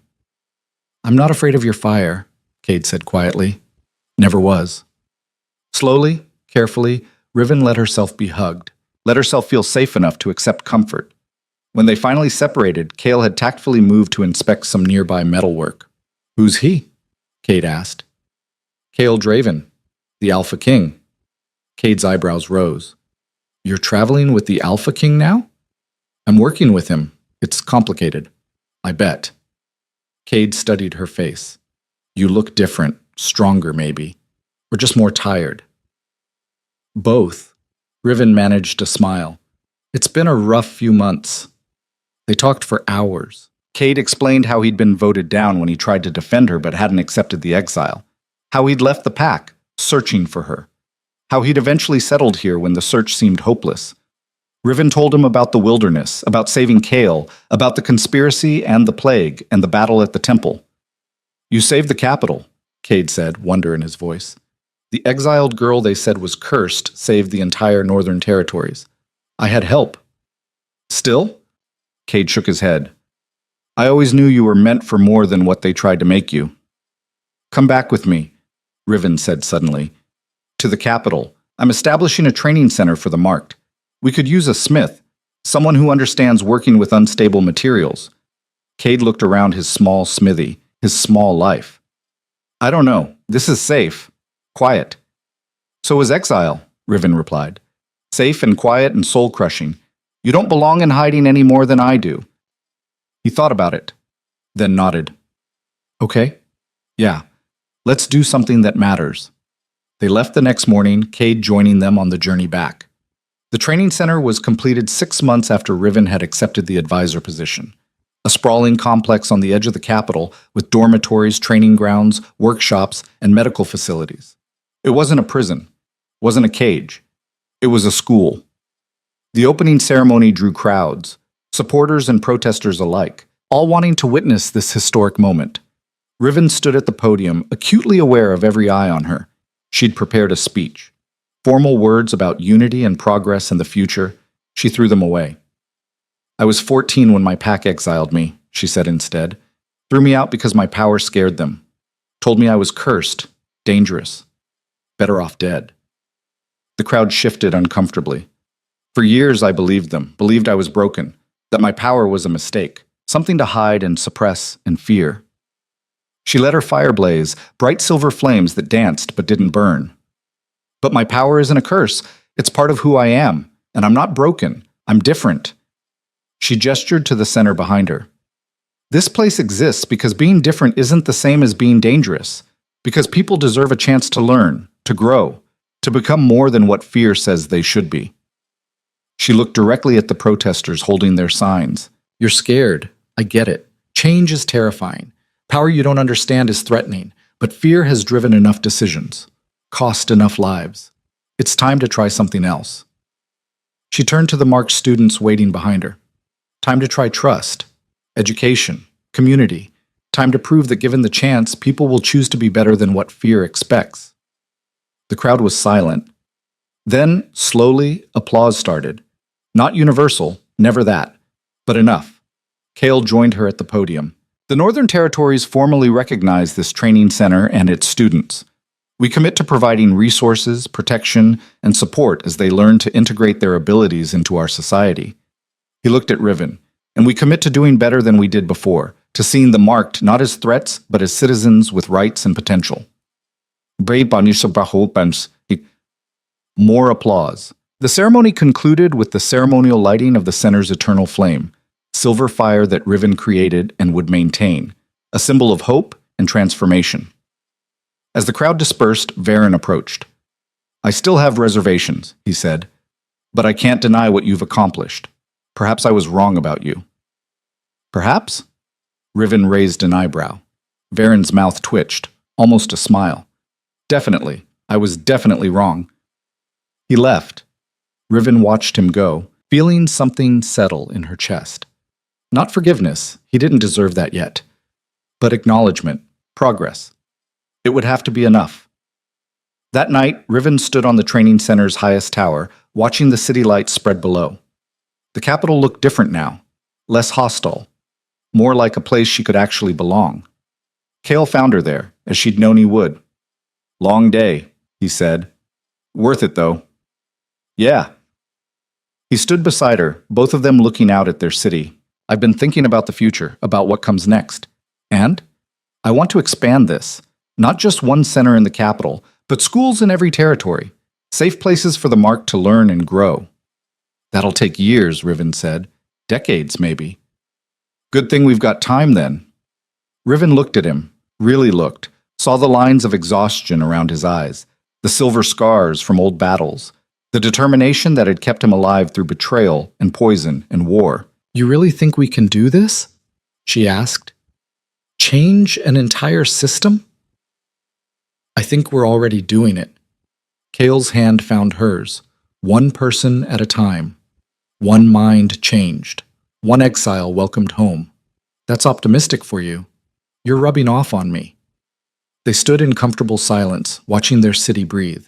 Riven's fire was quiet now, content, no longer the desperate wild thing it had been in exile. It had learned what she had, that power controlled was stronger than power unleashed, that trust was harder but more valuable than fear, that belonging meant accepting imperfection in yourself and others.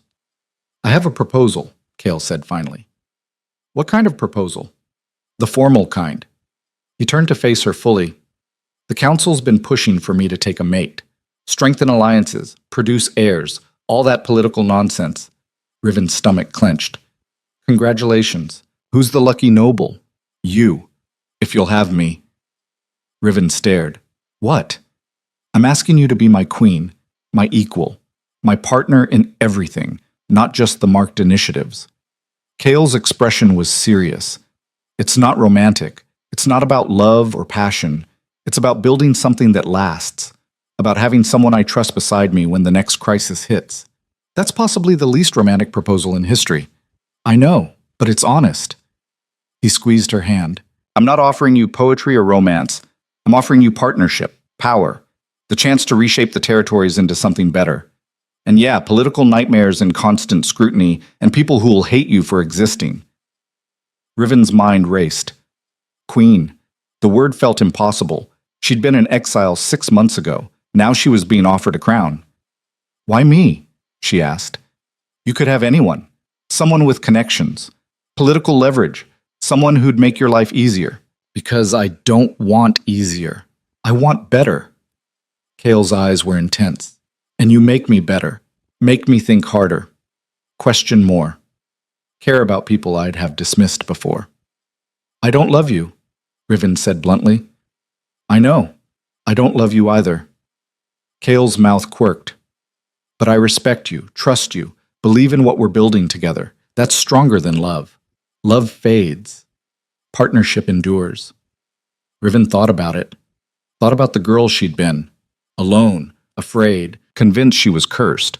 Thought about who she'd become. Teacher, advisor, the person other marked looked to for guidance. Thought about what she could become with this kind of power.